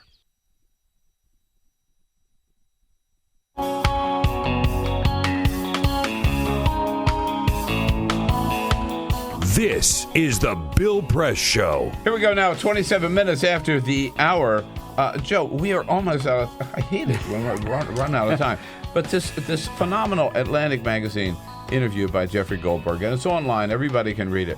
The president basically says that we need to be concerned about our strategic interests, and the Middle East is not one of them. Yeah, it's very clear the president is with a lot of Americans saying it's time to get out. We have vital interests there, but they don't warrant major U.S. military involvement.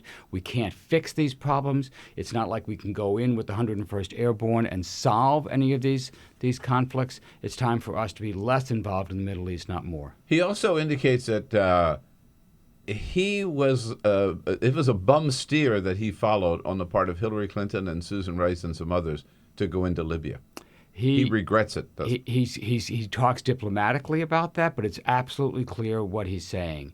His instincts were against it. Some of his advisors, including Hillary, pushed heavily for it, so he went in. But just like he warned, there was no plan for what to do after the bombing stops, and that's where the whole thing collapsed. And there's a lesson there about interventionism, right? Exactly, restraint.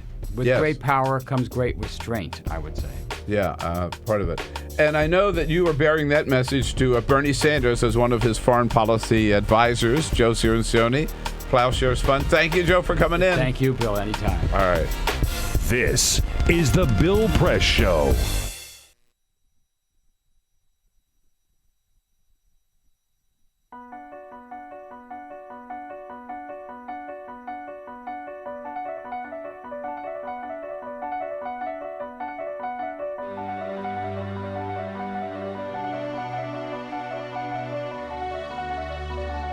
The most important issue on this planet right now is to protect and conserve biodiversity in the world's oceans. And I don't think people realize just how intimate our connection is with the oceans themselves. Not only do they provide the very foundation of life and control our weather, but life just simply could not exist without a healthy ocean. The real problem, though, is apathy. It's all out of sight, it's all out of mind, and people don't even think about it. But it doesn't matter whether you live in Peoria or on the coast.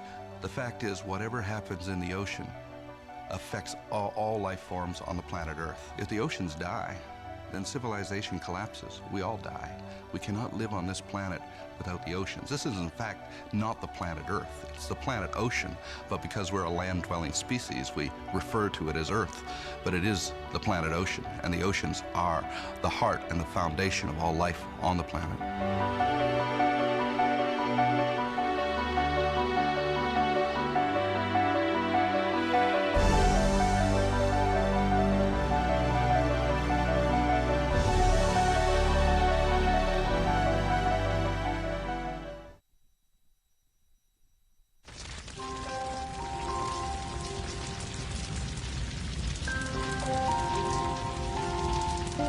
A single ember that escapes from a wildfire can travel more than a mile. That single ember can ignite and destroy your home or even your community. You can't control where that ember will land, only what happens when it does. Get Fire Adapted now at fireadapted.org. Columbine, Virginia Tech, Tucson, Aurora, Fort Hood, Oak Creek, Newtown. Newtown, Newtown. Newtown. How many more? How many more? How many more colleges? How many more classrooms? How many more movie theaters? How many more houses of faith? How many more shopping malls? How many more street corners? How many more? How many more? Enough. Enough. Enough. Enough. Demand a plan. Right now. As a mom. As a dad, as a friend, as a husband, As a wife. as an American. As an American. as an American. As a human being. For the children of Sandy Hook. Demand a plan. No more lists of names. It's not too soon. It's too late. Now is the time. Before we all know someone who loved someone on that list. No more lists. No more. Who they might have been. No more. If we had just done something yesterday. It's time. We can do better than this. We can do better than this. It's time. It's time. It's time for our leaders to act. Demand a plan. Right now. Right now. You! Demand it! Enough. Enough. Enough. Enough.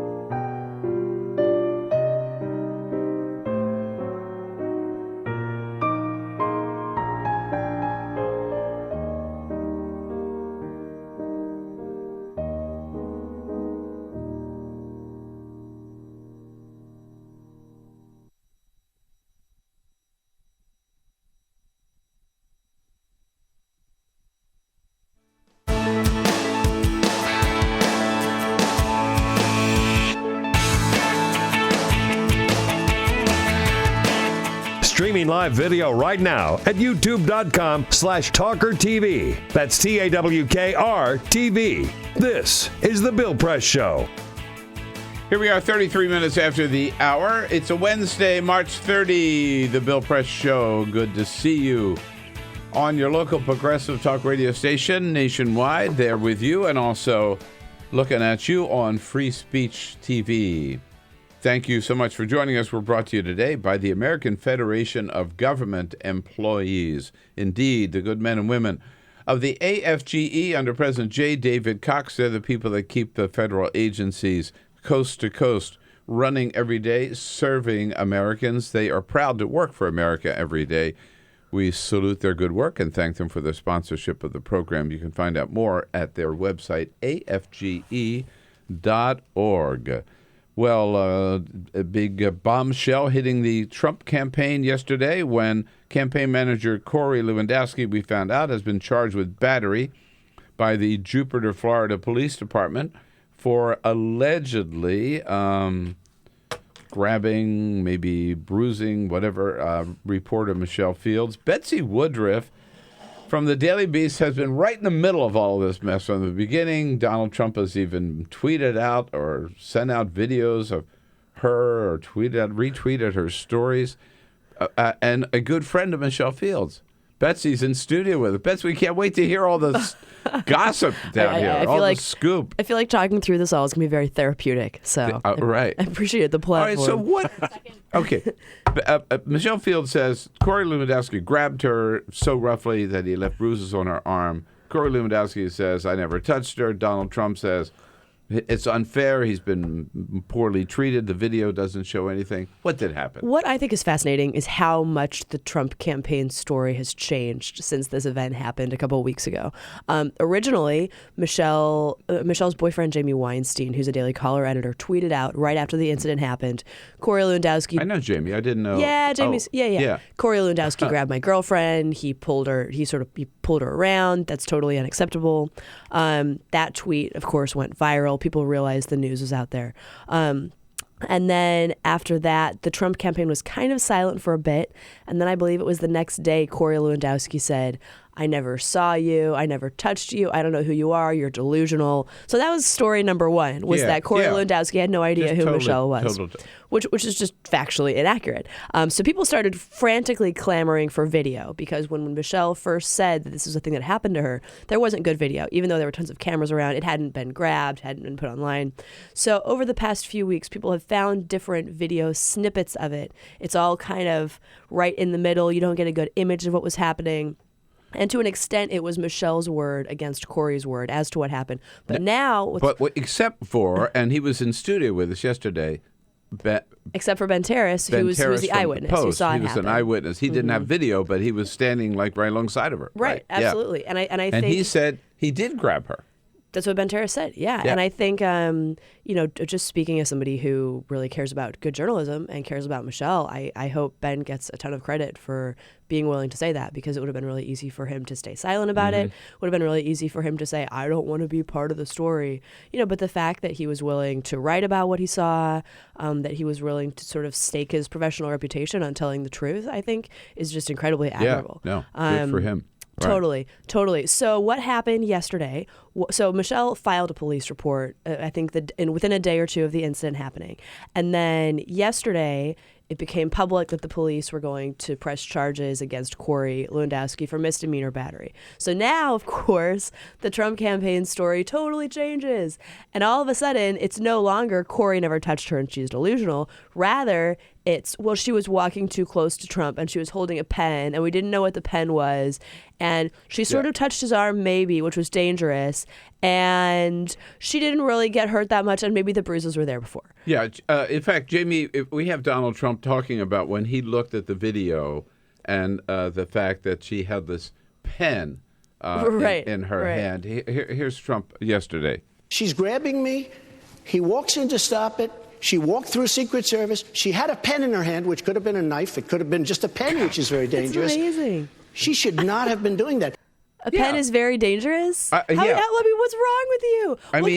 We talk all the time about children being coddled, and Donald Trump is really strong and masculine, and he's not scared of anything, and all he does is win. But seriously, Michelle is not a large person, You get this skinny girl holding a writing utensil, and all of a sudden he gets the vapors. And a notepad. I mean, reporters have pads and pens, right? Right. That's their job. Right. They also have cell phones. Maybe the next thing is he's going to accuse her of having a brick in her hand. A dangerous cell phone. We didn't know what it was. Oh my God, it's amazing. Yeah. And this is the guy who, of course, famous for saying you're fired. But he said he's not going to fire Lewandowski. Exactly, and now the way he talks about Lewandowski is fantastic. It's gut churning, of course, but it's really interesting how he's using this to he's turning it into an asset for his campaign. He's saying, I stand by Corey, and I'm going to stand by America too, and I'm loyal, and I take care of my people, and I would never throw anybody under the bus. It would be so easy for me to fire him, blah, blah, blah. Even though, obviously, there are offenses that are fireable. And Ted Cruz and John Kasich both said that if their campaign managers did this, they would have axed them right away. I mean, Ted Cruz fired a campaign manager for retweeting something that was factually inaccurate. Right. Just for retweeting something. Yeah. But Trump is now making Corey some sort of martyr. And it's going to be fascinating to see how it plays out. How does this feed into the narrative, which I think we hear more and more about, of Trump and his attitude toward women? Well, I think in general, I mean, Trump already has a massive problem with women. I mean, Trump's problem with women is significantly larger than Hillary's problem with men. Women just don't like him. The poll numbers are horrible. I don't think this helps him at all. I think the way that he addressed this at the debate at the town hall last night, so the audio you played, I think that's ready-made for a campaign ad against him. Him saying maybe those bruises got there before. We don't know how they got there. Mm-hmm. So many women can relate to the experience of having men in positions of power tell them that they're lying or that they're overreacting or that they're exaggerating when they've been hurt. I mean, I feel like just about every woman has had a situation like that happen. And in this case, even though, of course, there are Michelle Fields truthers, and there are people who seem to disbelieve their own eyes when they watch a security video of Corey actually reaching past a security guard to yank Michelle backwards, I think for the most part, vast majority of women are going to see that and say, this is ridiculous. This isn't something you do. Right. Now, there's no close-up video of this. I think it's pretty clear that he's totally. He sees her. He's upset because she's talking to Trump. She's trying to ask a question. Tough question, right, or whatever. And he's trying to get her out of the way. Without a doubt. By the way, that's why they have. I mean, that's why they have bodyguards for security people, right? It's not his job. And the other thing about this is that if you look at the bird's eye view video of this, Trump is walking, Michelle is next to him, and then directly behind Michelle and Trump is an actual security guard. And then Lewandowski is sort of farther back, and Lewandowski actually lunges past a security guard to get to Michelle. So there was a security guard there whose job is to keep Donald Trump from getting hurt by dangerous reporters with pens. And Lewandowski still lunged past obviously saw that there was no danger and had not done anything. Right. Without a doubt. But my point was, so this is not the only incident where there's another video where Lewandowski clearly grabs a guy by the collar, not a reporter in this case, and shoves him aside or something. I mean, does Lewandowski have a little anger management problem here? I mean, I think again, that's not his job to be grabbing people, and it's not something you're supposed to do. No. Also, yes, I think we obviously have a pattern. Doesn't take much of a stretch to say this is a pattern. It's also bizarre because campaign managers aren't supposed to be doing crowd control. Right. Like it doesn't. Like no other campaign manager's doing that. It doesn't happen with any other campaigns. Like it just doesn't make sense. It's just weird. Are you now, the last time we talked, as I recall, you were kind of banned in Boston, meaning banned from Trump events? Unfortunately. Because of your reporting? Unfortunately, our publication still doesn't get credentialed by the Trump campaign, which is the Daily Beast, is the Daily Beast as a whole. None of us. It's dangerous because you people do carry pens around. No, anything can happen. Who was it, though? Who was it that prompted the ban from Daily Beast? Was it Olivia? We're actually not 100% sure. The theory we have is that when our executive editor tweeted that people should boycott Trump properties because of Trump's call for a ban on Muslim immigration, after that, all of a sudden, it was kind of lights out. But we honestly aren't sure. They didn't send us like an incident report and say, here's why you're banned. So, the good thing is that we can still get into events. We just have to wait in line with all the Trump supporters for like 4 hours. I got it. So there's always the calculation of, is it worth, 4 hours of a reporter's day to get into this event so we can do our jobs? We figure it out. And you don't get in the press pen when you're there? You're just in the crowd? Correct. When people from our publication go, we're in the crowd. Yeah. So the fun thing is that the Trump campaign has actually been promoting one of my stories over the last few days. One of sort of the rare pieces of reporting we've done that actually they appreciated. So we're hoping that perhaps we can cash in on that goodwill. And how did you possibly find anything good to say about Donald Trump? So the story is, I assume your viewers are fairly familiar with the Ted Cruz sex scandal thing that came out last week. Yes. So here's alleged sex scandal. So Wednesday evening, the National Enquirer published a story sort of giving 5 thinly pixelated pictures of women and saying Ted Cruz had slept with all of them. Ted Cruz fired back on Thursday and said, Donald Trump planted this story. Donald Trump gave this story to the National Enquirer. How dare he? How dare my opponent use gutter politics? Said Roger Stone. He said blamed Roger Stone, who's one of Donald Trump's confidants. So me and Aswan Subsang, one of my coworkers, put together a story explaining the genesis of this rumor. And we said, no, what Cruz is saying isn't necessarily accurate. Although it might have been Roger Stone, looks like a Roger Stone plant, smells like a Roger Stone plant. We don't have evidence showing that. And we also said we do have evidence that pro-Rubio operatives, although none officially with the campaign, but pro-Rubio operatives that we are aware of had been pushing the story over the past several months. They'd pushed it to several mainstream media outlets. None of those mainstream outlets had run with it. They hadn't run with it because it's thin and because there's basically no evidence that it's true.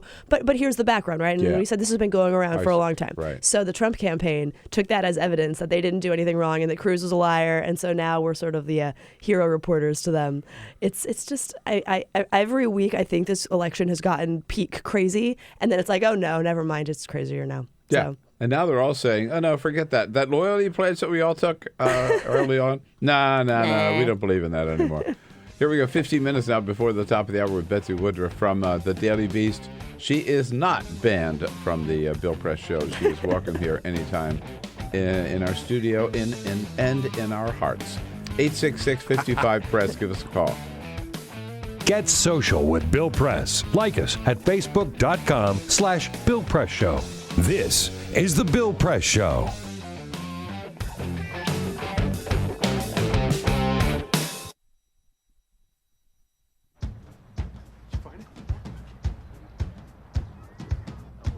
You taught him how to hit a baseball. Just like that. Say hi. How to hit a receiver.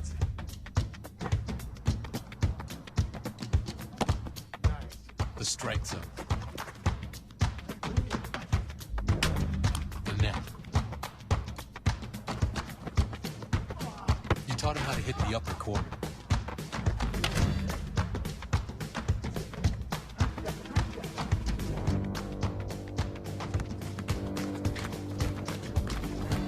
You even taught him how to hit the open man. But how much time have you spent teaching him what not to hit?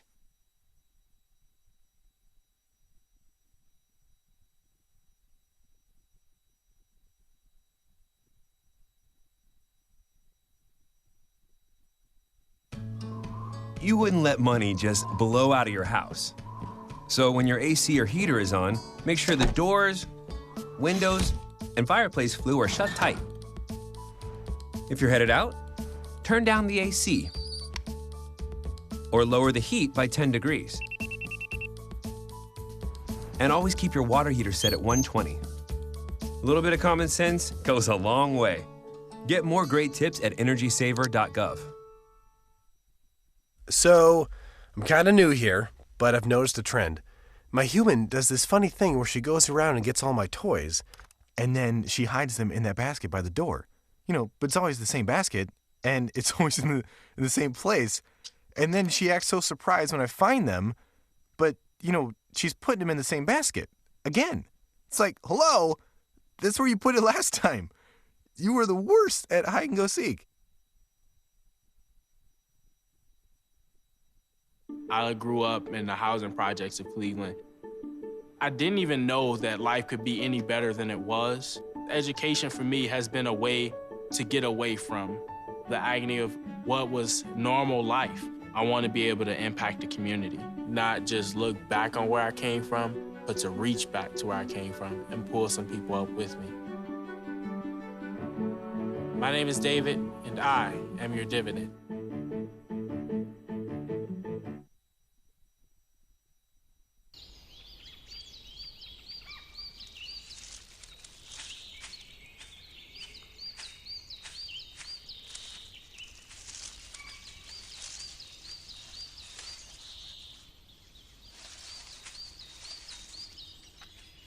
At Earth Justice, we defend the environment in the courtroom.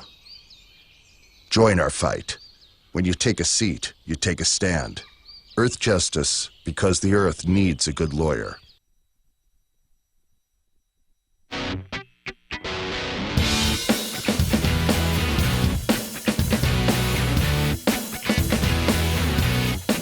Seen on Free Speech TV and online on TawkrTV. This is the Bill Press Show. Here we go now at 11 minutes before the top of the hour. Tom DeFrank from the National Journal will be here as a friend of Bill for the entire next hour. Betsy Woodruff, embattled journalist from the from the Trump campaign, with Daily Beast here in studio with us. Best friend of Michelle Fields, who is very much the person of the hour, with the Jupiter Police saying that the report she filed against Corey Lewandowski, they talked to witnesses, they looked at the video, and they said... They said, pretty much. Are we allowed to say the B word on this show? The B word? Rhymes with witch? No. Okay. Well, anyway, it formerly was witch set me up, right? Now it's Jupiter Police Department set me up. Oh. That's basically what we've gotten to. Yeah, this is what we've gotten to from Donald Trump. One person that Donald Trump is not going to be able to count on for any help in Wisconsin. The governor of Wisconsin came out yesterday with this announcement on a Wisconsin radio show. We want people who are principled, common sense conservatives, who are people who do what they say, who stick to their guns, but also people who can both win the nomination and go on to defeat Hillary Clinton in the fall. And for that reason, I am proud to endorse Ted Cruz. Whoa, there it is. Scott Walker for Ted Cruz. Anybody but Trump, I guess, huh? Pretty much. And, Walker gave a very positive and sort of uplifting endorsement of Cruz. He said he didn't want to bash Trump. He didn't want to make this be about opposing Trump. Rather, he wanted it to be about how he genuinely likes Cruz, which, of course, makes a massive contrast to the way Romney's approached these things, where Romney's basically said, I don't like any of these people, but I just don't want Trump to be the nominee, so fine. Okay, I guess I'll be voting for Cruz. What struck me about the Wisconsin situation, too, though, is just how important it is for Cruz to win in Wisconsin. It's winner take all. It's a good chunk of delegates. If he can't win Wisconsin, I think it's indicative of some probably larger endemic problems in his campaign. But also, the Wisconsin conservative talk radio is fascinating, and almost to a man, they all hate Trump. Charlie Sykes, of course, is probably the most influential. We played a lot of his interview yesterday. And he actually is under the hashtag. He is. Hashtag never Trump. Right. Yeah. But he's not the only conservative talk show host in Wisconsin who's against Trump. Vicki McKenna, another talk radio host out there, Trump actually hung up on her after she went after him for criticizing the state's manufacturing.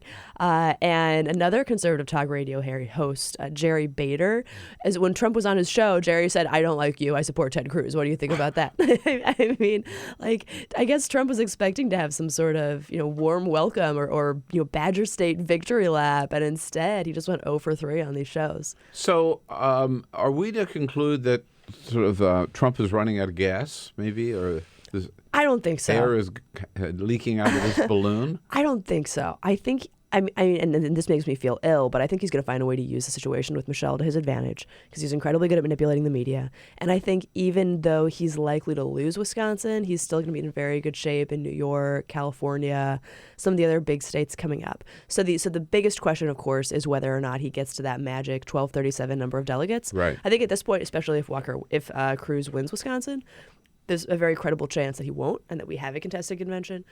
If we do have a contested convention, Cruz can make a strong argument that the majority of Republican primary voters don't want Trump and that gives him a mandate.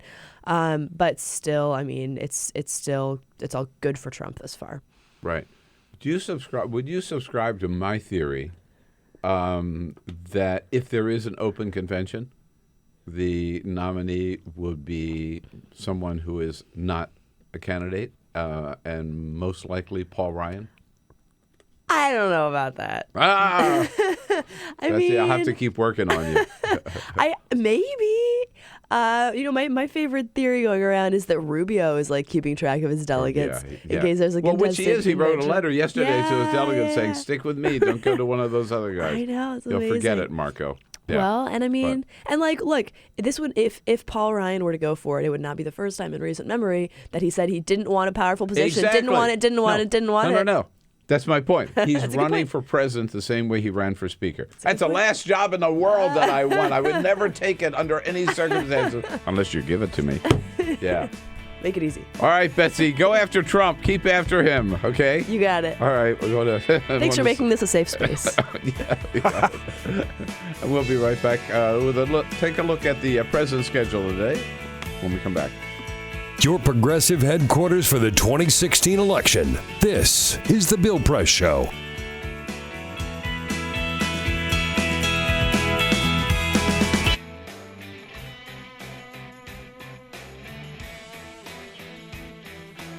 We're getting ready to roll into hour number 3. Remember, Free Speech TV. I got a little delay until 5 o'clock Eastern, 4 Central, 2 Pacific, but you can watch us right away live on TawkrTV, youtube.com/TawkrTV. Very special third hour with Tom DeFrank, one of Washington's most respected journalists here, as a friend of Bill for the entire hour.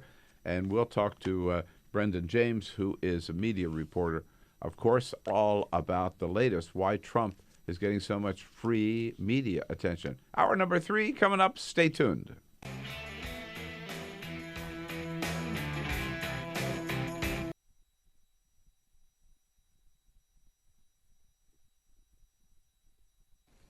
For Mike Brown.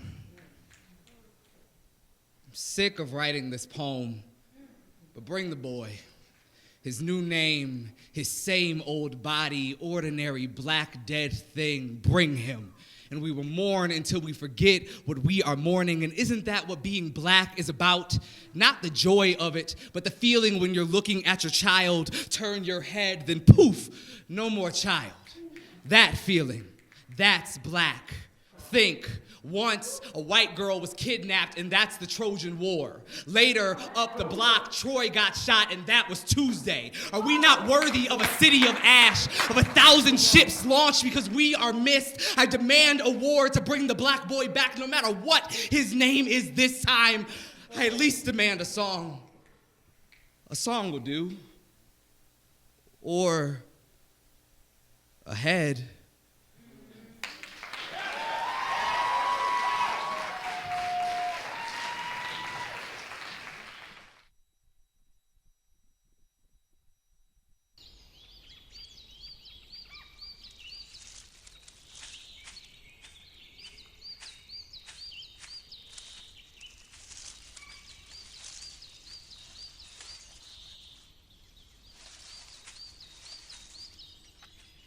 At Earth Justice, we defend the environment in the courtroom.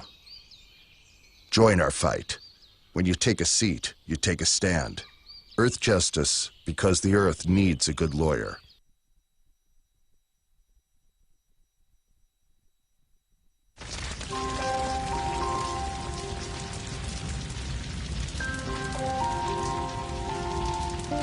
A single ember that escapes from a wildfire can travel more than a mile. That single ember can ignite and destroy your home or even your community. You can't control where that ember will land, only what happens when it does. Get Fire Adapted now at fireadapted.org.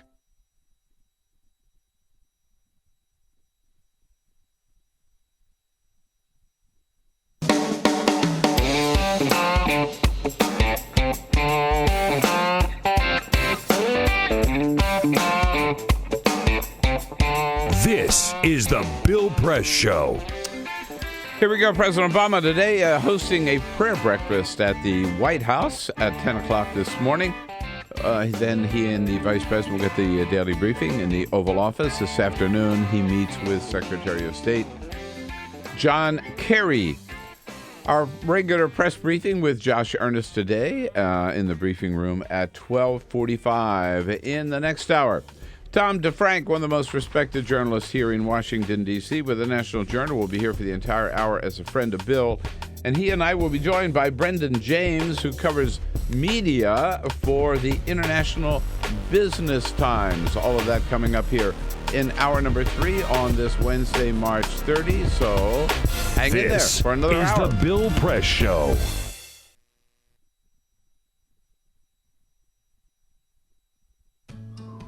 You wouldn't let money just blow out of your house. So when your AC or heater is on, make sure the doors, windows, and fireplace flue are shut tight. If you're headed out, turn down the AC or lower the heat by 10 degrees. And always keep your water heater set at 120. A little bit of common sense goes a long way. Get more great tips at energysaver.gov. So, I'm kind of new here, but I've noticed a trend. My human does this funny thing where she goes around and gets all my toys, and then she hides them in that basket by the door. But it's always the same basket, and it's always in the same place. And then she acts so surprised when I find them, but, she's putting them in the same basket. Again. It's like, hello, that's where you put it last time. You were the worst at hide and go seek.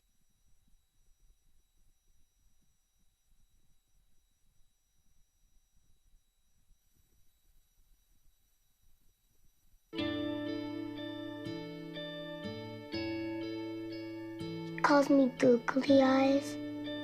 You know you're beautiful, right? You know that? Even you are beautiful. I got bullied for wearing glasses. Share if you're against bullying. We put it out there, just took off. 3 million people have shared this post. Don't let bullies get you down. I stand with you. My whole family's wearing glasses. I wear glasses and I'm proud. I even have the army on my team. All the kind comments brought my child joy. I don't feel thank you is enough. Thanks.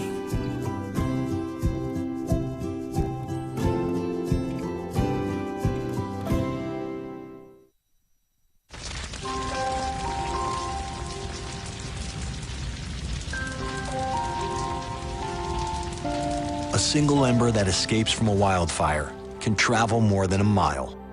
That single ember can ignite and destroy your home or even your community.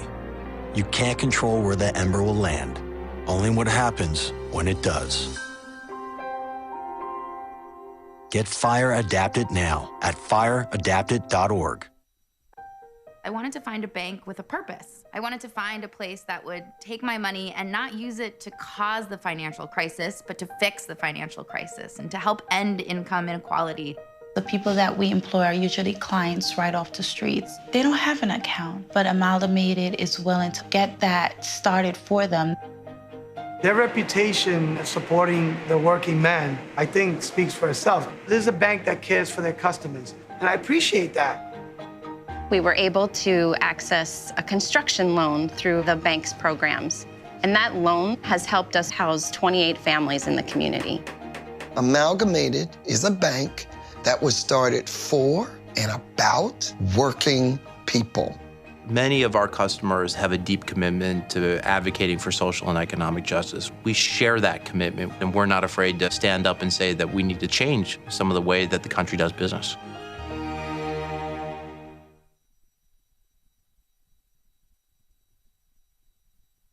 I grew up in the housing projects of Cleveland. I didn't even know that life could be any better than it was. Education for me has been a way to get away from the agony of what was normal life. I want to be able to impact the community, not just look back on where I came from, but to reach back to where I came from and pull some people up with me. My name is David, and I am your dividend.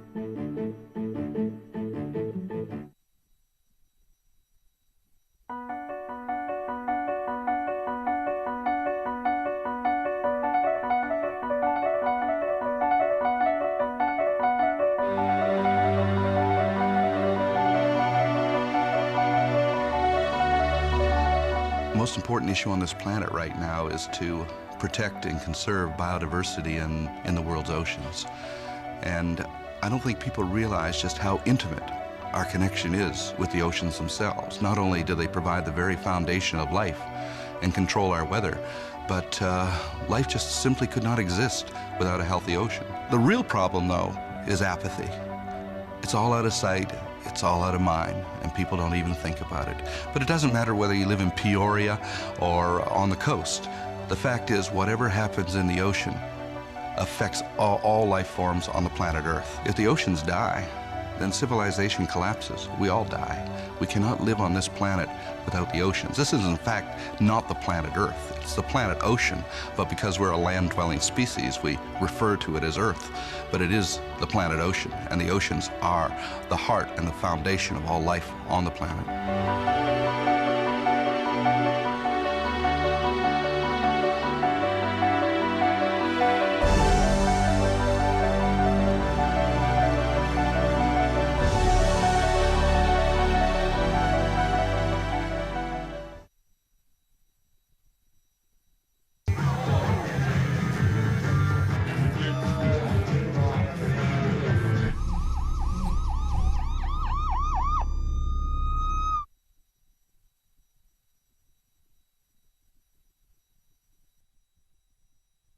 It's on us to stop sexual assault. To get in the way before it happens. To get a friend home safe. And to not blame the victim. It's on us. To look out for each other. To not look the other way. It's on us to stand up. To step in. To take responsibility. It's on us, all of us, to stop sexual assault. Learn how and take the pledge at itsonus.org.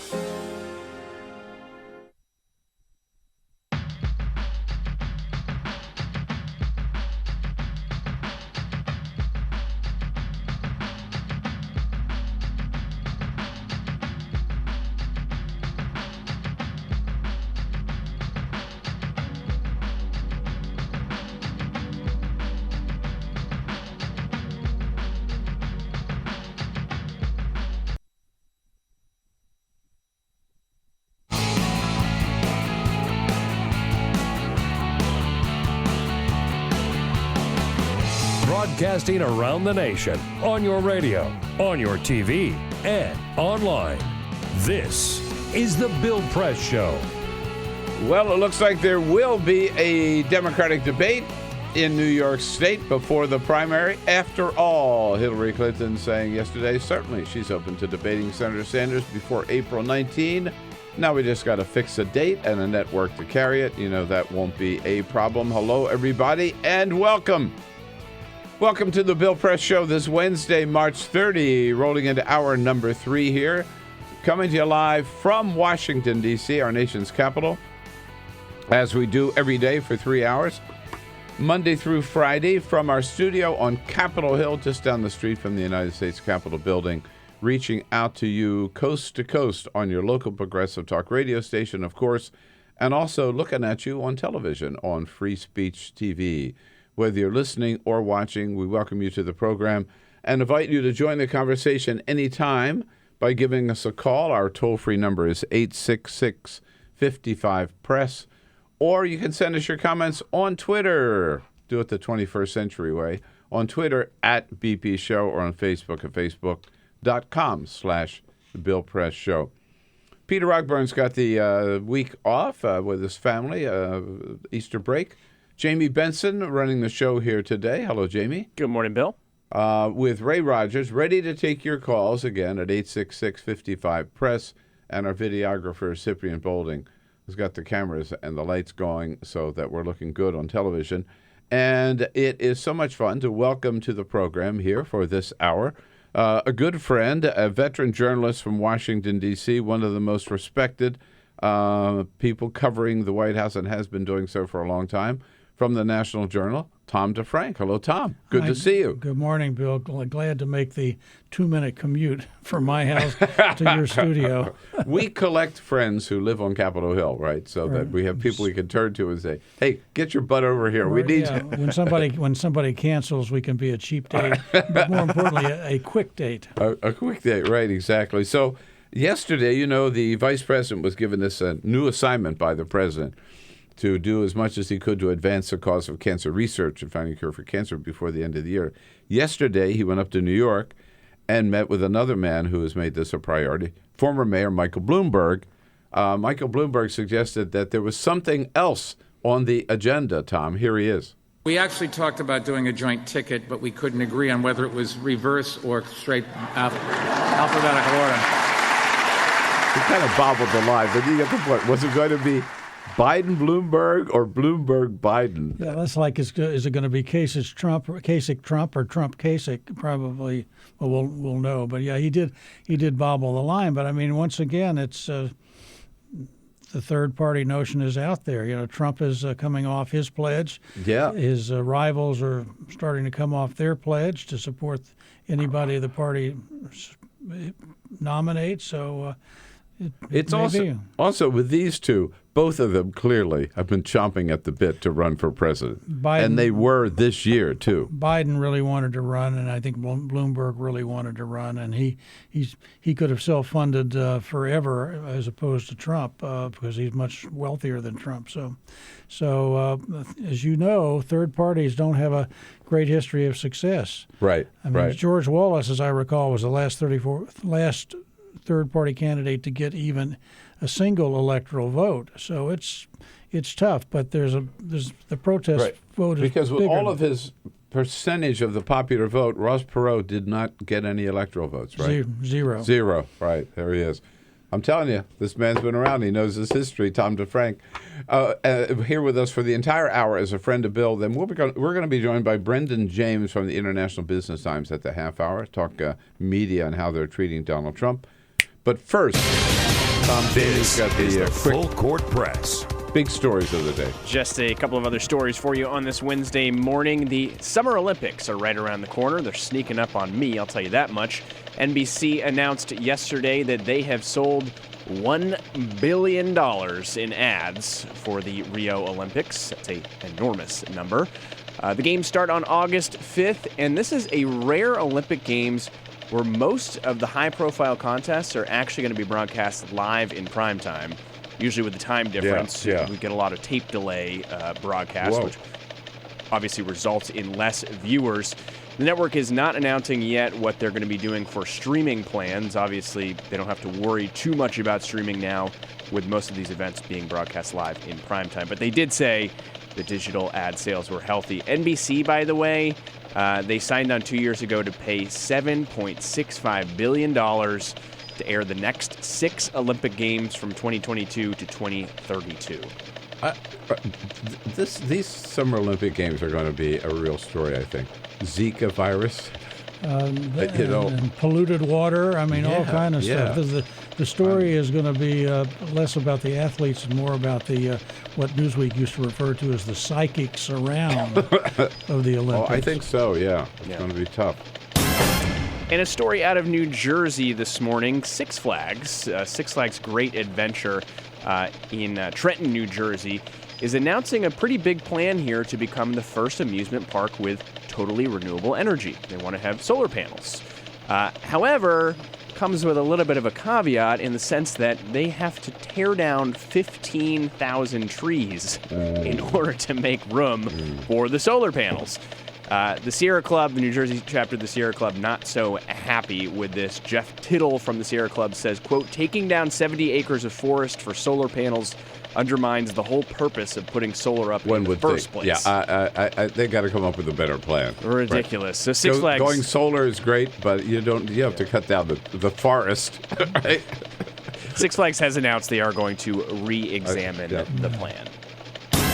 And finally, we mentioned at the top of last hour, the Warriors defeated the Wizards last night in prime time on their way to a record-setting season. That game was broadcast on TNT. TNT has a sideline NBA reporter named Craig Sager. You may have seen him on your screen before because he wears those very colorful suits on the sideline, different, mismatched colors. Craig Sager, a couple years ago, was diagnosed with leukemia. Had to take an extended amount of time off the court, off the screen, and he had come back this season, was feeling great, and just announced recently that his leukemia is no longer in remission. Ooh, that's sad. He got a wonderful welcome from many of the players on the court last night. In fact, Washington Wizards coach Randy Whitman, Craig Sager tried to interview him at the half. Whitman completely ignored his question and just said what a great inspiration Craig Sager is for the NBA community. And pretty much every other player, including Steph Curry, that he interviewed last night, said the same thing. Yeah. Great. Thinking of Craig Sager. Good to see that recognition. What a great guy. So, time to practice. I mean, I feel like a new kid at the White House because I've only been there for the Obama administration covering the briefings. Who's the first president you covered at there? LBJ, although I always have a mental asterisk next to LBJ when I say I've covered not the last 9 presidents because I didn't know what I was doing. I was an intern at Newsweek in the summer of '68 from a little town in Texas called Arlington, Texas, where the first Six Flags was. Six Flags over Texas. And isn't that where George W. Bush had his baseball stadium, right? Arlington's now got over 300,000 people, but when my parents moved there when I was 10 years old, there were 15,000 people there. It's where the Rangers play. It's where the Cowboys play. Both stadiums are about half a mile apart. And but I was an intern for Newsweek the summer of '68. It was a busy summer, riots. Robert Kennedy had been assassinated in early June. And so I got to do a lot more than interns usually got to do. You were an intern in the Washington office Washington Bureau. Yeah. Yeah. And they assigned you to the White House? No, they just my boss, Mel Elfin, a wonderful man, just threw me at all kind of things. I mean, I was on President Johnson. So for some reason that weekend, the press plane was leaving from National Airport. So we get out to National Airport, and it is an Eastern Airlines Electra. And I say to nobody in particular, where's Air Force One? And somebody, I think it was the late, great Frank Cormier, but I'm not entirely sure. Somebody said to me, son, have you never heard of a press plane? Well, I had never heard of a press plane. And, of course, I thought everybody flew on Air Force One with the president, and, he'd come back. And, I got probably within 75 yards of President Johnson when he dedicated his speech. But it was a great moment. There was no Air Force One. So, of all the presidents since then, right, the 9, who is the, I don't know, what's the word, the most exciting or the most fun or whatever to cover? I mean, which one did you? Sometimes people say, who was your favorite president? And I said, stop right there, not my job to have favorites. Exactly. But in terms, as a reporter covering, which was the most interesting? Who was the most interesting and who was the most fun, for very different reasons. One would be Gerald Ford. Number 38, and the other would be President Bush, George H.W. Bush. H.W. Bush, right. 41, for very different reasons. Let's start with Jerry Ford, because you've written a book about President Ford, Write It When I'm, what is it? Gone. Write It When I'm Gone. Right. So you interviewed him, and then he, on the condition that you would not publish until after he was dead. Right. It's a long story, and it was my idea. Sometimes reporters say, how could you agree to that? And I always say it was my idea. It was not his idea. And then some reporters or some academics will say, how could you possibly agree to do something like that or even propose it? And I always say, I thought he'd be more candid. You know, Bill, you've read presidential memoirs and my basic view is presidential memoirs are chronicles of the good things presidents do. They're not candid. They don't really... I mean, with rare exceptions. I think Ulysses S. Grant's... That's the one that people always point cite. To. That's right.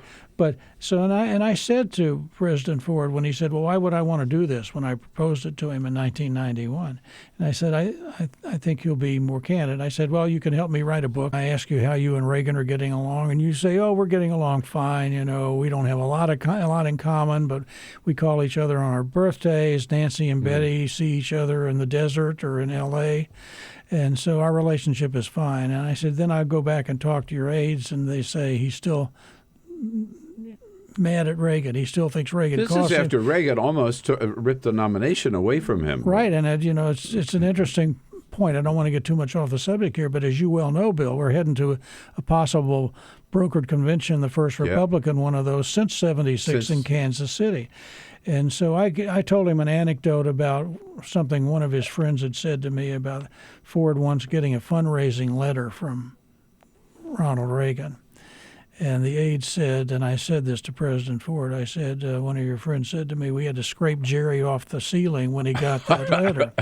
And Ford just laughed, and he said, well, let me think about it. And he called me a week later and said, let's do it. So that was nice. So that's how that happened. But, I had been covering him since the day he was announced as vice president. Nixon nominated him in October of '73. He was sworn in December of 73. And my boss had called me in and said, Nixon's a goner. He can't survive. I don't know how long it's going to take, but he's gone, and Gerald Ford will be president. I want somebody who knows him and knows his staff. You live with him until he becomes president. Wow. I was 28 years old from a little town in Texas, and I was feeling pretty fortunate. So that's how long I went back with Ford. And I was one of 5 reporters and 1 photographer who were regulars on his Air Force Two, which was a tiny little prop jet.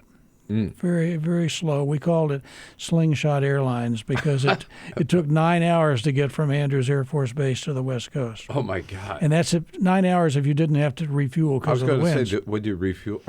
We spent a lot of time at a National Guard base in Colorado refueling.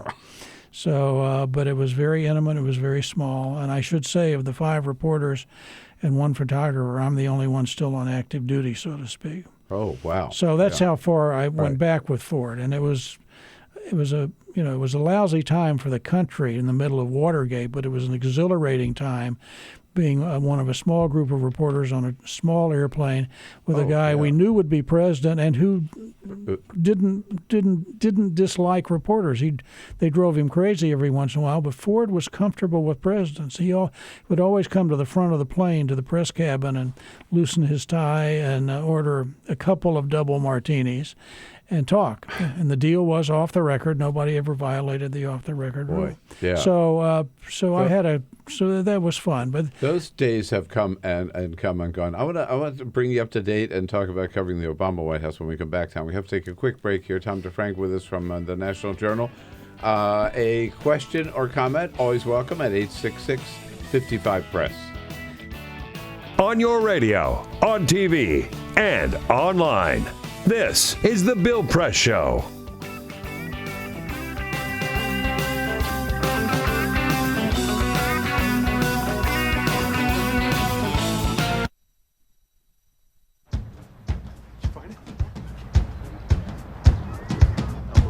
You taught him how to hit a baseball. Just like that. Say hi!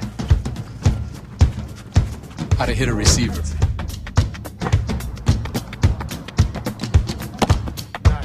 The strike zone. The net. You taught him how to hit the upper corner.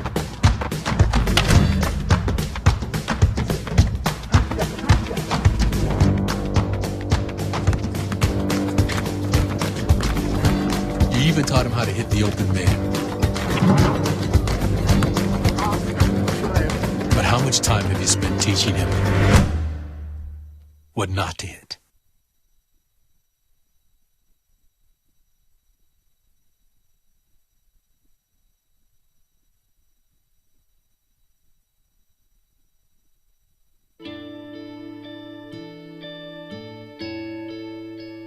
He calls me googly eyes.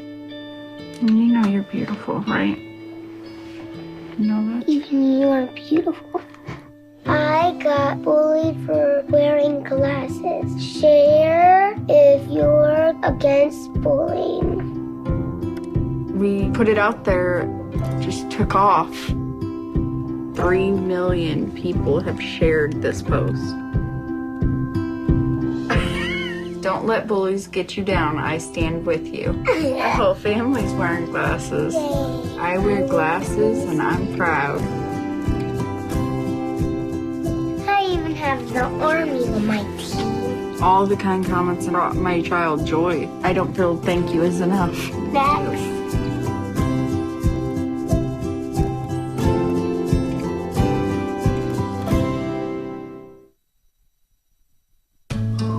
You wouldn't let money just blow out of your house.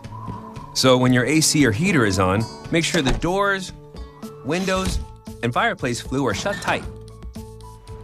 If you're headed out, turn down the AC or lower the heat by 10 degrees.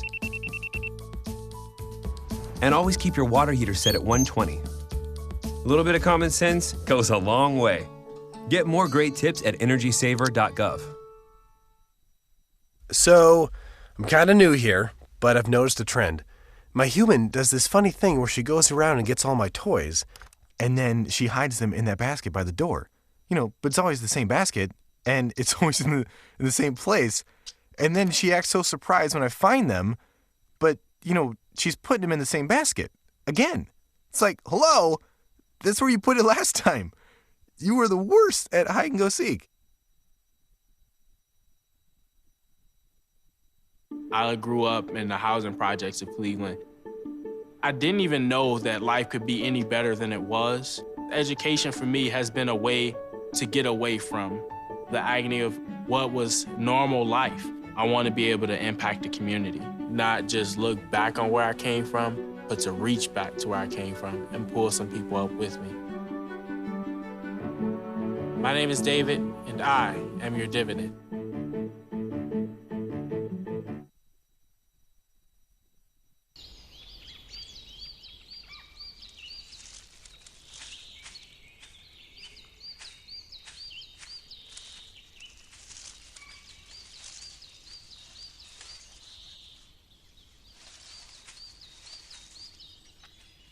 At Earth Justice, we defend the environment in the courtroom.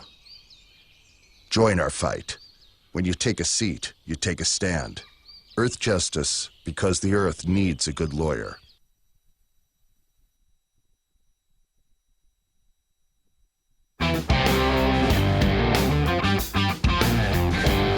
This is the Bill Press Show.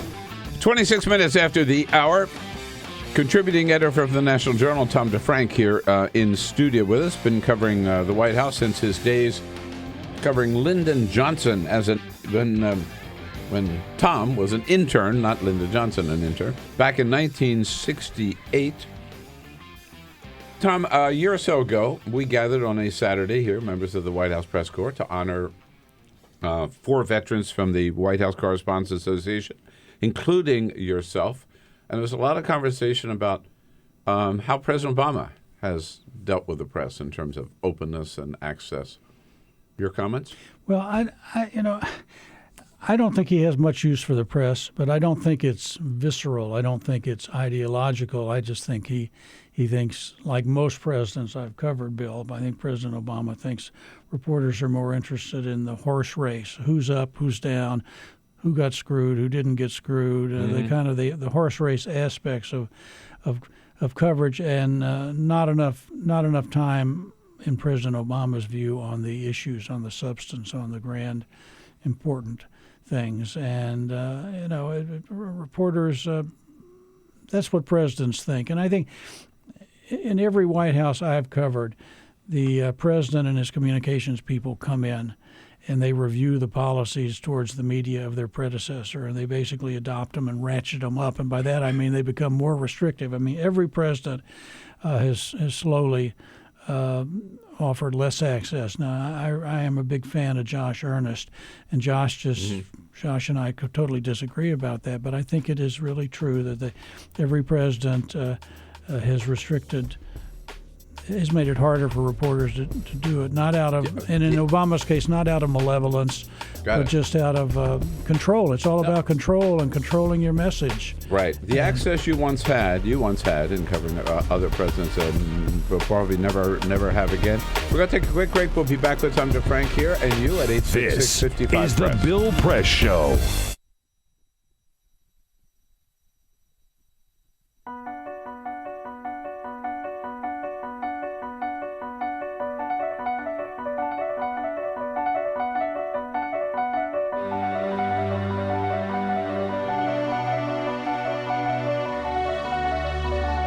The most important issue on this planet right now is to protect and conserve biodiversity in the world's oceans.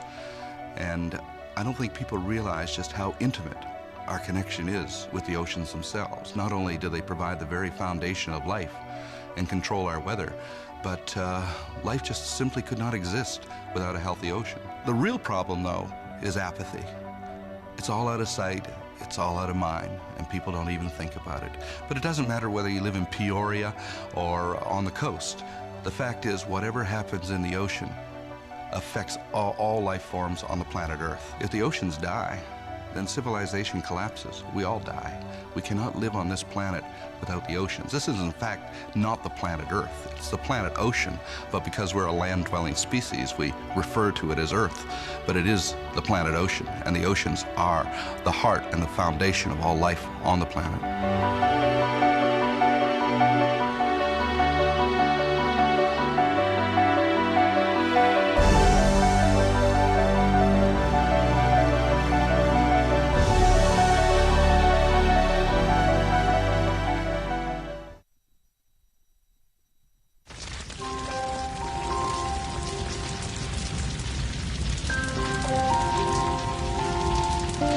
A single ember that escapes from a wildfire can travel more than a mile.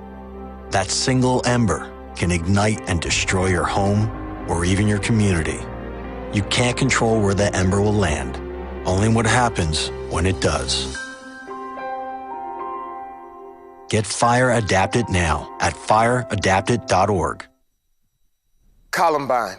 Virginia Tech. Tucson. Aurora. Fort Hood. Oak Creek. Newtown. Newtown. Newtown. Newtown. How many more? How many more? How many more colleges? How many more classrooms? How many more movie theaters? How many more houses of faith? How many more shopping malls? How many more street corners? How many more? How many more? Enough. Enough. Enough. Enough. Demand a plan. Right now. As a mom. As a dad. As a friend. As a husband. As a wife. As an American. As an American. As an American. As a human being. For the children of Sandy Hook. Demand a plan. No more lists of names. It's not too soon. It's too late. Now is the time. Before we all know someone who loved someone on that list. No more lists. No more. Who they might have been. No more. If we had just done something yesterday. It's time. We can do better than this. We can do better than this. It's time. It's time. It's time for our leaders to act. Demand a plan. Right now. Right now. You! Demand it! Enough. Enough. Enough. Enough.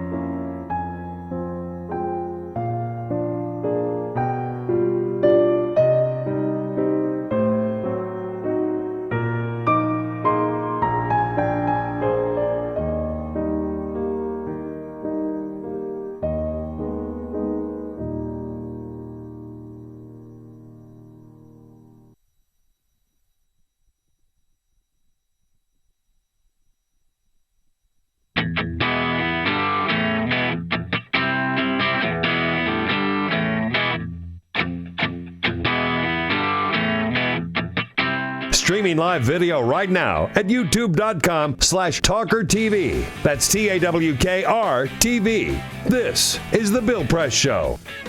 What do you know, 33 minutes after the hour, how about it? It is the Bill Press Show, Wednesday, March 30, live from Washington, D.C., and our studio on Capitol Hill, reaching out to you nationwide, coast to coast, on your local progressive talk radio station and on Free Speech TV.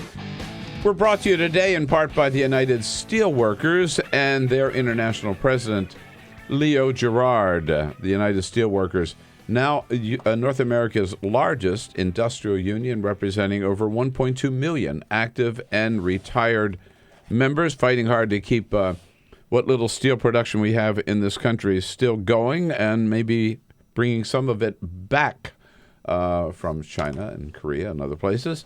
We salute the steelworkers, thank them for the support of the program. Go to their website at usw.org. In studio with us, veteran White House reporter and contributing editor to the National Journal, Tom DeFrank. Tom, good to have you here again. A neighbor from Capitol Hill, and now joining us on our newsline, one of our colleagues at the White House, in the White House briefing room, who covers the White House for AP, Josh Letterman. Just back from Cuba, Tom. Hello, Josh. Hey, Bill. Great to join you. Hey, Tom. Hi, Josh. Let's ask Josh. This is a big day for President Obama. Another of the nuclear summits that he has convened with world leaders, a lot of the very biggest ones right here in town. What's it all about? What's the purpose? What's the agenda?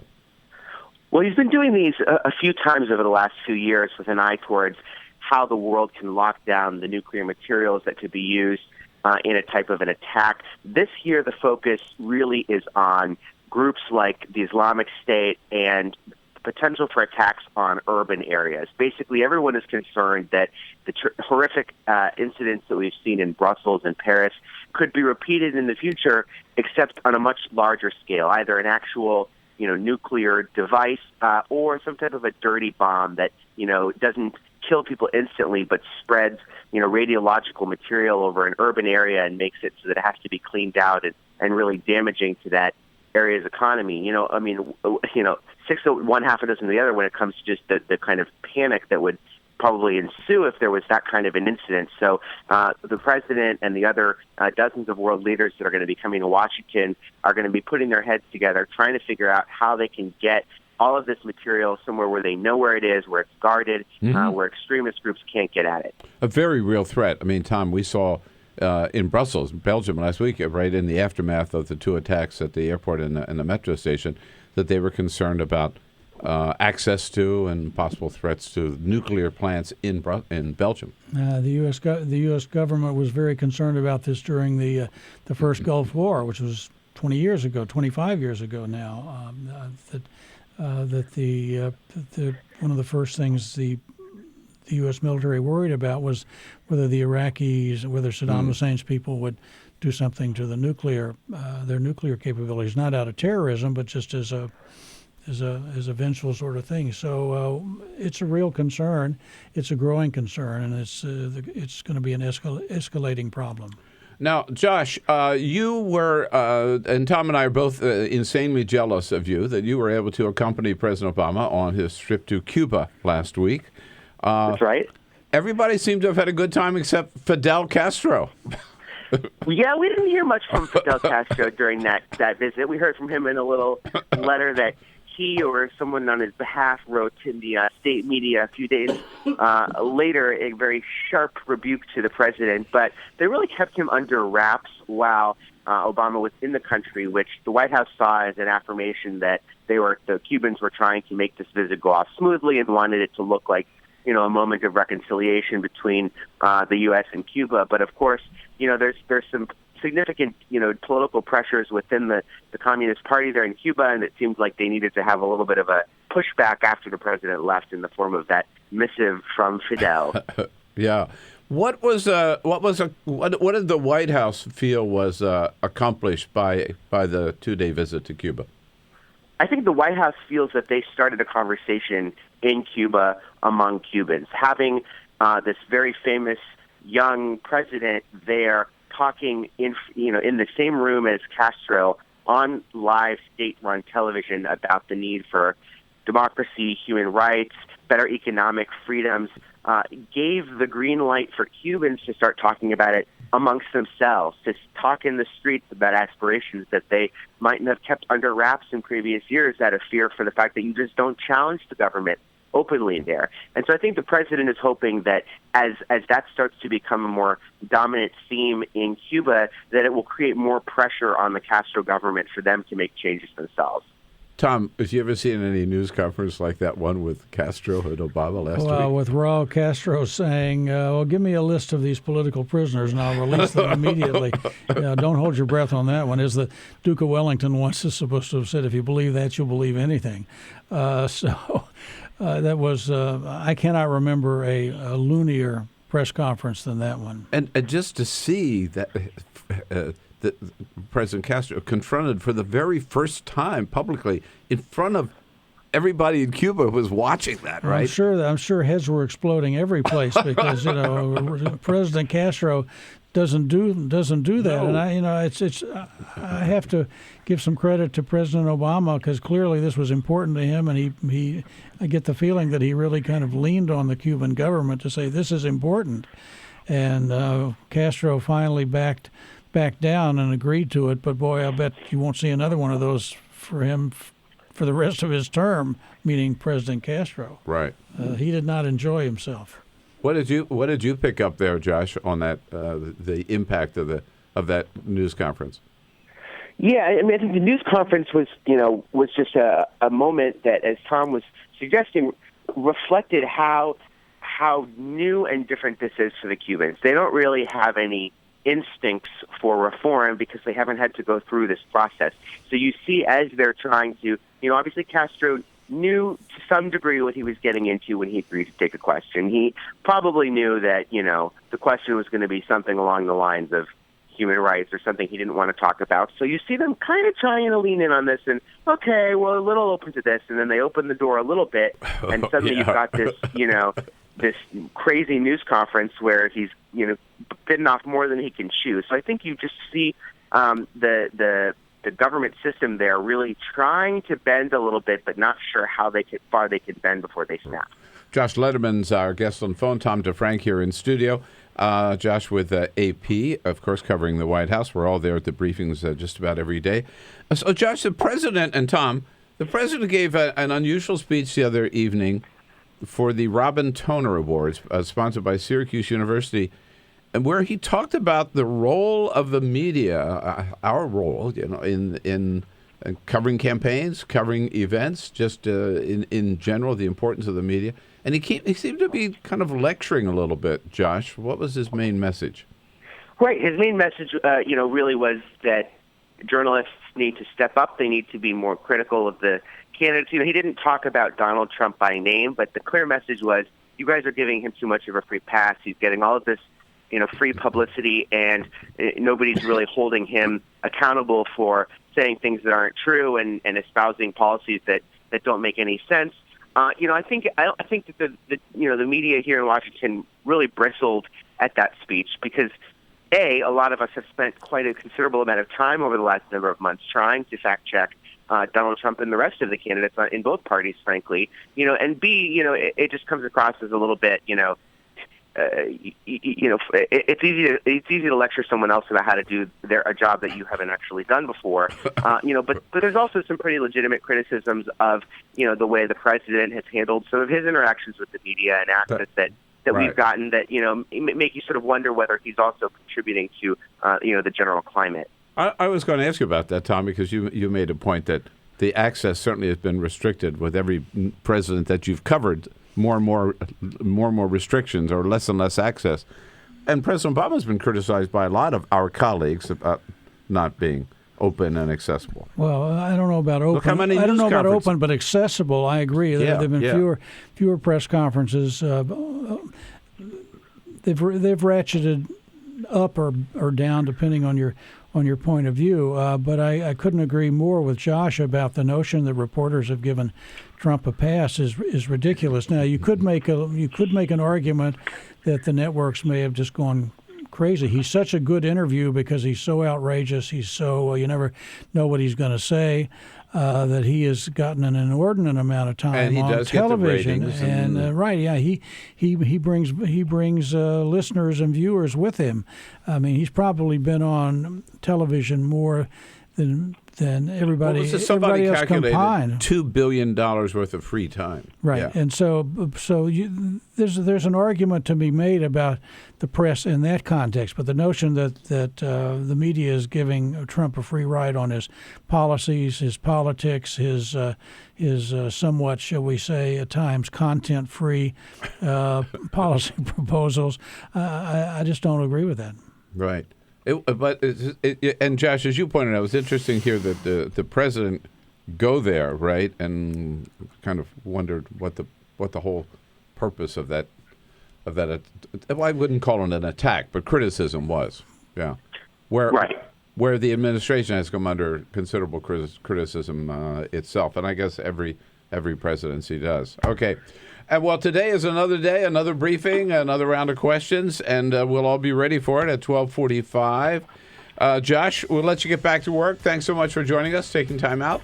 Thanks, Bill. I'll see you at the White House. See you later. Josh Letterman, and we'll be back right here with Tom DeFrank. We got a lot of time. I'm going to hear more about some of these other presidents that that you've been badgering all these years. And you've survived. I hope they did too. 866-55-PRESS, our toll-free number. Can't catch the entire show? Listen to BP in 3, where we turn 3 hours into 3 minutes. Find it every day at BP Show on Twitter or at BillPressShow.com.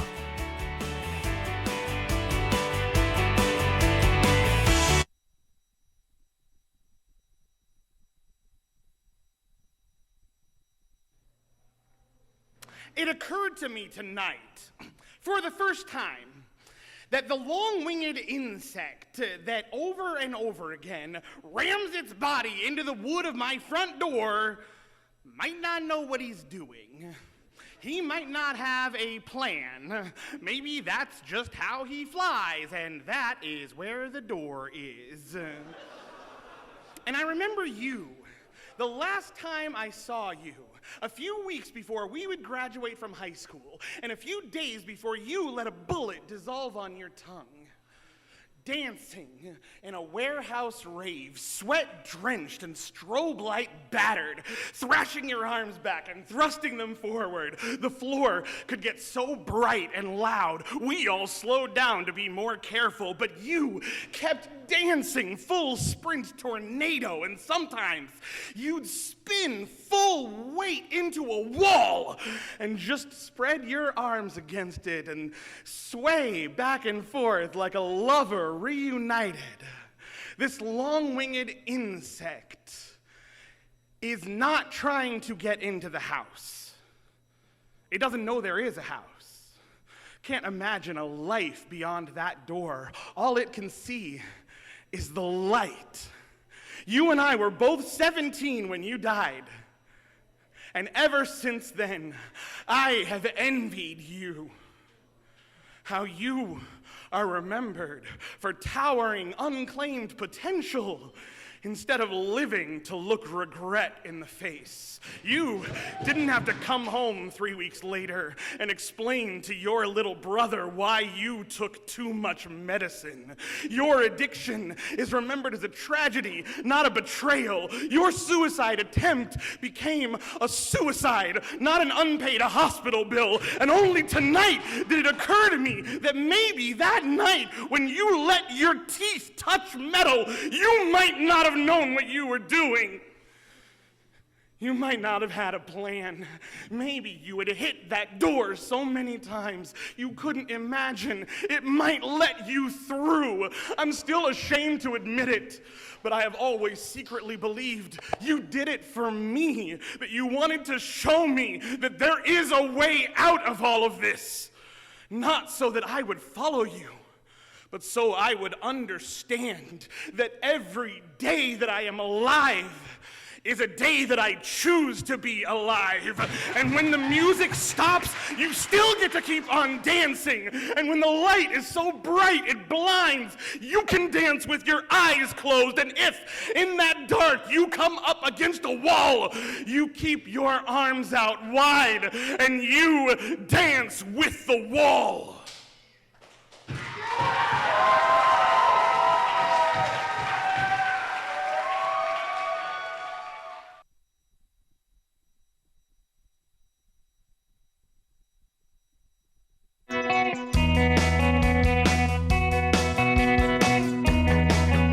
Seen on Free Speech TV and online on TawkrTV. This is the Bill Press Show.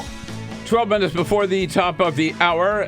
It is one of, if not the best beat in American journalism, that is covering the White House, and Tom DeFranco has been doing it since the days of LBJ. Off and on, now contributing editor for the National Journal and still at the White House briefings just about every day. In studio with us. So you mentioned Jerry Ford and George H.W. Bush sort of as standing out. You told us a little bit about Jerry Ford. George H.W. Bush? Standing out in terms of interesting, unusual, fun, having a good time. Bush 41, I think, I should say he's been very nice to me and to my family over the years. And I think the fact that we spent a lot of time in Houston I was born and raised in Houston until the age of 10. There's a Texas connection. There's an A&M connection. I'm a Texas A&M graduate. He's got his library there. But anyway, the thing about Bush 41 was his unpredictability. You never knew what he was going to do. You never knew what he was going to say. You never knew how the words would come tumbling out. But he was fun to cover. He was interesting to cover, and I think. Did he enjoy interacting with reporters? He did. Yeah. Well, it changed, Bill. You know, he was very generous with reporters early on. I mean, a lot of reporters would get invited to movies in the White House Family Theater. And then something happened. Bush 41 started getting more and more irritated with his press coverage. And I always thought that one of his blind spots was that President Bush didn't understand. And again, I think history is going to treat him very kindly. But I think one of his blind spots was he didn't understand that reporters and politicians will bite the hand that feeds them. I mean, if a reporter has a good story, he's going to run that story, even if the president had invited him to a movie a month ago. I saw video of the other night and was reminded of when George H.W. Bush took on Dan Rather. I mean, he showed a tough in the spine that I didn't think he had. Absolutely, with the little clever coaching from Roger Ailes. But I mean, no, he has a core and he has a tough side. He's just such a nice person that you don't always see that. I mean, the John Meacham book on Bush 41 has a lot of diary notations, and you get a little more of that there. But he was fun because he was interesting. And he didn't hate reporters. Although several years ago I saw him somewhere where he said, "Here's my view of the press. I hate them." he was joking, but he was joking on the square, I think. A quick minute on Ronald Reagan. Well, Ronald Reagan was quite something. The greatest communicator I have ever seen as a president. 8 years of understanding the people's mood. A guy who didn't believe in 50 things, but believed passionately in 3 or 4 or 5 things. A guy who was a great delegator. He wasn't afraid to surround himself with people who were smarter than he was. And one of the more successful presidents in the modern era, without a doubt. All right. So when is the Tom DeFrank book on presidents I have covered coming out? You know, I don't think publishers want to read about reporters, but if you've got enough stories that nobody's ever heard, I do a speech called Stories That Never Made It Into Print, and I guarantee you there's stories that nobody's ever heard. If you can do that, I need to do a book proposal. I mean, I guess I'd like to try to do something pegged to my 50th anniversary of being in Washington, which will come in June of 2018. It seems like a nice round year, so right. I think I'd like to do that. I got a lot of stories I want to tell. Well, I want this the stories that will appear in print for the first time is what this has got to be, right? Absolutely right. Well, we will book you for that the 2018 appearance of the book. But we certainly hope to see you several times between now and then. Thanks, Bill. I've had a great time. I'm always happy to see you, and nice to know that you're in a place where you can get all the great gelato you need just by walking 6 steps out the door. We're just right then. We got the coffee shop and the gelato shop downstairs. What more do you need? All right. Thanks, Tom. Great to see you. Tom DeFrank. You can follow Tom and all of his good colleagues at the National Journal, nationaljournal.com. I'll be back and wrap things up with today's parting shot. Connect with The Bill Press Show on Twitter. Follow us at BP Show and tweet using the hashtag WatchingBP. This is The Bill Press Show.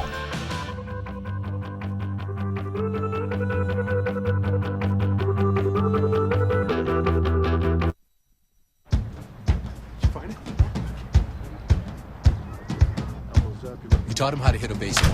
Just like that. Say hi! How to hit a receiver. Nice. The strike zone. The net.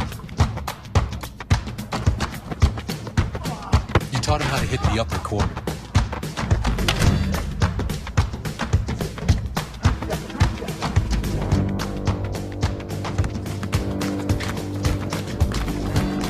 even taught him how to hit the open man.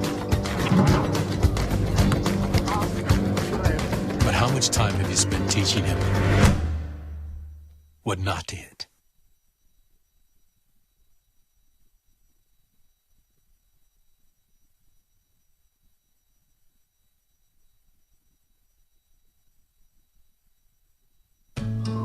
You wouldn't let money just blow out of your house. So when your AC or heater is on, make sure the doors, windows, and fireplace flue are shut tight. If you're headed out, turn down the AC or lower the heat by 10 degrees. And always keep your water heater set at 120. A little bit of common sense goes a long way. Get more great tips at energysaver.gov. So, I'm kind of new here, but I've noticed a trend. My human does this funny thing where she goes around and gets all my toys, and then she hides them in that basket by the door. But it's always the same basket, and it's always in the same place. And then she acts so surprised when I find them, but, she's putting them in the same basket. Again. It's like, hello, that's where you put it last time. You were the worst at hide and go seek. I grew up in the housing projects of Cleveland. I didn't even know that life could be any better than it was. Education for me has been a way to get away from the agony of what was normal life. I want to be able to impact the community, not just look back on where I came from, but to reach back to where I came from and pull some people up with me. My name is David, and I am your dividend.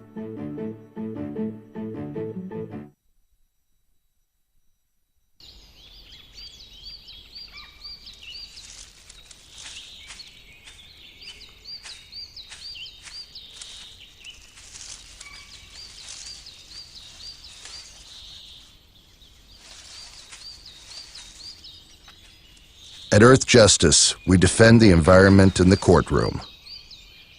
Join our fight. When you take a seat, you take a stand. Earth Justice, because the Earth needs a good lawyer.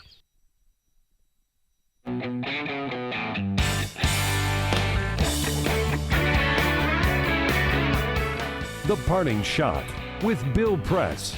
This is The Bill Press Show. Well, it almost got lost in the political news of the week, but something really big happened with regard to our right of privacy this week. The FBI has dropped its lawsuit against Apple because it was able to hack into that cell phone on its own and didn't need Apple's help after all. Previously, remember, Apple CEO Tim Cook had refused to help the FBI break into the phone of the San Bernardino terrorist Syed Farook because he said that once they did so, nobody's cell phone would be secure and everybody's right to privacy would be destroyed.